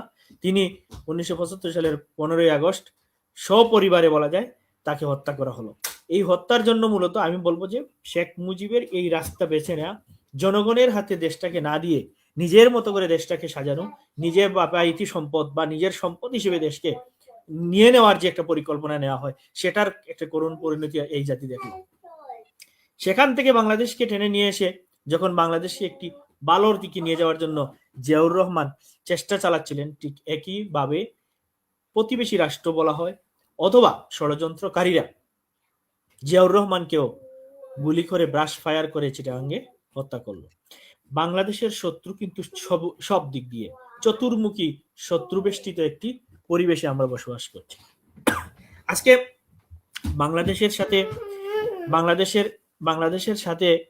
বাংলাদেশের পরে সিঙ্গাপুর, মালয়েশিয়া, অনেক দেশ এরকম স্বাধীন হওয়ার পর আজকে ওরা মধ্যপ্রাচ্যের সাথে অথবা ফার্স্ট ওয়ার্ল্ডের সাথে তারা তাল মিলাচ্ছে। তাদের অর্থনীতি, তাদের সমাজনীতি, তাদের দেশের অবস্থা সবকিছু তারা অনেক উপরে নিয়ে গেছে, কিন্তু আমরা পারতেছি না। আমরা ঘটনাক্রমে যখন জিয়াউর রহমানের রাষ্ট্র ক্ষমতা শেষ হলো, এরশাদ আসলেন, সেই এরশাদও দেশটাকে সামনের দিকে নিয়ে যেতে পারলেন না। তিনি নিয়ে গেলেন আবার এই স্বৈরাচারী একটি পরিবেশের দিকে। স্বৈরাচার থেকে গণ অভ্যুত্থানের মাধ্যমে খালেদা জিয়া আসলেন, সেখান থেকেও বাংলাদেশ বের হতে অনেক সময়, মানে বাংলাদেশ বের হওয়ার দিকে এগিয়ে যাচ্ছিল, কিন্তু সেটিও হলো না। শেষ পর্যন্ত গত 17 বছর আরেকটা ফ্যাসিস্টের মাধ্যমে বাংলাদেশ শোষণ, লুণ্ঠন এবং বাংলাদেশের মানুষের বিচার বহির্ভূত হত্যাকাণ্ডের মধ্য দিয়ে বাংলাদেশ প্রায় 17টি বছর কাটানোর পর গত বছর 5ই আগস্ট গণ অভ্যুত্থানের মাধ্যমে সাধারণ ছাত্র জনতা, শিশু, বনিতা সকলের রক্তের বিনিময়ে যখন আবার বাংলাদেশ পেলাম, আজকে আমি এখানেও এসে হতাশ হচ্ছি। বাংলাদেশকে আমরা আর দেখতে পাচ্ছি না বাংলাদেশ সামনের দিকে একটি ভালো রাস্তার দিকে যাবে। কারণ আপনি দেখতে পাইলেন যে 1.5 বছর প্রায় ইউনূস সরকার বা ইন্টিরিম গভর্নমেন্ট ছিল, ইন্টিরিম গভর্নমেন্ট জনগণের স্বার্থে যে সিদ্ধান্তগুলি নিয়েছিল, সেই সিদ্ধান্তগুলি বর্তমান গভর্নমেন্ট একদম মানে কোনো ধরনের নির্দ্বিধায় এগুলি তারা মানে মাইনাস করে দিল। বিশেষ করে যে কি বলে যে চুক্তিটা হয়েছিল আমাদের কোনটা বলছিলেন? ওই যে যেটা মানে গণ অভ্যুত্থানের পরে যে আমাদের কিছু দাবি দেওয়া ছিল যে আমরা আচ্ছা সংস্কারের যে চুক্তিটা হলো, সেই চুক্তিটা কিন্তু এই সরকার মানতে রাজি নয়। এমনকি গণভোট না মানা মানে সবকিছু না মানা। এই গণভোটটাকেও তারা অস্বীকার করলো। গণভোট অস্বীকার করার মধ্য দিয়ে তারা আবার সেই একইভাবে আওয়ামী লীগের মতো একটি ফ্যাসিস্ট রাষ্ট্রে বাংলাদেশকে পরিণত করার প্রক্রিয়া আজকের বিএনপি কিন্তু অলরেডি শুরু করে দিয়েছে। কেউ কেউ বলতেছেন যে বিএনপি এখনো অনেক সময় পায় নাই, 3 মাস সময় পাইছে, বিএনপি কি করবে? কিন্তু জনগণ খুব ভালো করে জানে যে এই সরকার যে কাজগুলি করতেছে সে কাজগুলি ভালো না, যার ফলশ্রুতিতে আপনারা দেখেছেন সাধারণ জনগণ আপনার অলরেডি আমাদের স্বরাষ্ট্রমন্ত্রী, যাকে বলা হচ্ছে যে দিল্লির পৃষ্ঠপোষকতায় যিনি এখানে এসে আজকে স্বরাষ্ট্রমন্ত্রী হয়েছেন, তাকে কিন্তু মানুষ বুয়া বুয়া স্লোগান দিয়ে বিভিন্ন জায়গায় বেইজ্জত করতেছে। স্টেডিয়ামে হাজার হাজার দর্শক, এখানে তো জামাতের লোক গেছে না, এনসিপির লোক গেছে না, দর্শকরা বুয়া বলতেছে। তারপরে উনি ওই যে রামিসার বাড়িতে গেলেন, সেখানেও লোকজন বুয়া বুয়া বলতেছে। এই যে পরিবেশ, এই যে পরিস্থিতি তৈরির জন্য কে দায়ী? আমি বলবো বিএনপি প্রথমে দায়ী। বিএনপির এই কাজগুলি করা ঠিক হয়নি। জনগণ কি চাচ্ছে তা যদি তারা বুঝতে না পারে, তারা যেভাবে ক্ষমতায় এসেছে, অনেকেই বলতেছে যে লন্ডন মেকানিজমের মাধ্যমে আপনার ক্ষমতায় এসেছে, তার কিছু আলামত অলরেডি আপনারা দেখতে পাচ্ছেন। কারণ তাদের পেছনে র এবং ইন্ডিয়া এবং হাসিনা এবং আওয়ামী লীগ ইনভেস্ট না করলে তারা গণ অভ্যুত্থানের পক্ষে, মানে আমাদের গণভোটের বিপক্ষে অবস্থান নিত না। বিপক্ষে অবস্থান নেওয়ার একমাত্র কারণ হচ্ছে তাদের পেছনে এখন বড় শত্রু, আমাদের যারা বাংলাদেশের জন্য যারা বড় শত্রু, সেই বড় শত্রু তাদের পেছনে ইনভেস্ট করতেছে। আমি নির্দ্বিধায় বলতে পারি বিএনপি যে প্রক্রিয়ায় সংবিধান বলে সব কিছুকে ঠেলে দিচ্ছে, জনগণের স্বার্থকে উপেক্ষা করতেছে, সেই জনগণের স্বার্থকে উপেক্ষা করে বিএনপি খুব বেশি দূরে আগাতে পারবে না। আজকে দিল্লিতে আপনারা দেখেছেন এখন যে যুগ চলতেছে, সেই যুগটি কিন্তু হচ্ছে জেনজির যুগ। জেনজিরা যেভাবে বাংলাদেশে একজন ফ্যাসিস্টের পতন ঘটিয়েছে, ঠিক একইভাবে শ্রীলঙ্কা, একইভাবে মালদ্বীপ, একইভাবে কিন্তু ইন্ডিয়ায় যদি, ভারতে যদি তারা জেগে ওঠে, তাহলে এই জেনজিদেরকে আর আটকাতে পারবে না দিল্লির সরকার। দিল্লির সরকারের যে আজকের যে হেডলাইনটা আপনি দিয়েছেন, তেলাপুকা পার্টি, দেখেন তেলাপুকা আসলে তেলাপুকার নামে কোনো পার্টি কেউ করবে না। এটা হচ্ছে ট্রিট করে ওরা চিড়ায়, মানে আমরা যে বলি কি বলে ওটাকে ব্যঙ্গাত্মক ভাবে তারা একটি দলের নাম দিয়ে দিয়েছে। এই দল মানে এটা খুব ভালো। ওখানের জাজমেন্ট বলছে বেকারদেরকে তেলাপুকা। এটাই এই যে মানে সর্বোচ্চ জায়গা থেকে যখন মানুষদেরকে তুচ্ছ-তাচ্ছিল্য করা হয়, ঠিক একইভাবে আপনি দেখেছেন বাংলাদেশে শেখ হাসিনা একটা তুচ্ছ-তাচ্ছিল্য করেছিলেন, রাজাকার শব্দটাকে নিয়ে। রাজাকারের নাতিপতিদেরকে আমি চাকরি দেব। নাতিপুতি এই ওয়ার্ডটাকে নিয়েই মূলত ওনার পতন হয়ে গেছে। ঠিক একইভাবে আজকে তেলাপোকা ওয়ার্ড নিয়ে হয়তো ভারতে দেখবেন বড় ধরনের কোন ধরনের বিপ্লব হয়তো ঘটে যেতে পারে। এই জন্য আমি বলতেছি যে এখন যে বর্তমান জাতি, সেই জনগণ, সেই জেনারেশনকে আমাদের সরকারকে বুঝতে হবে এই জেনারেশন অনেক মারাত্মক।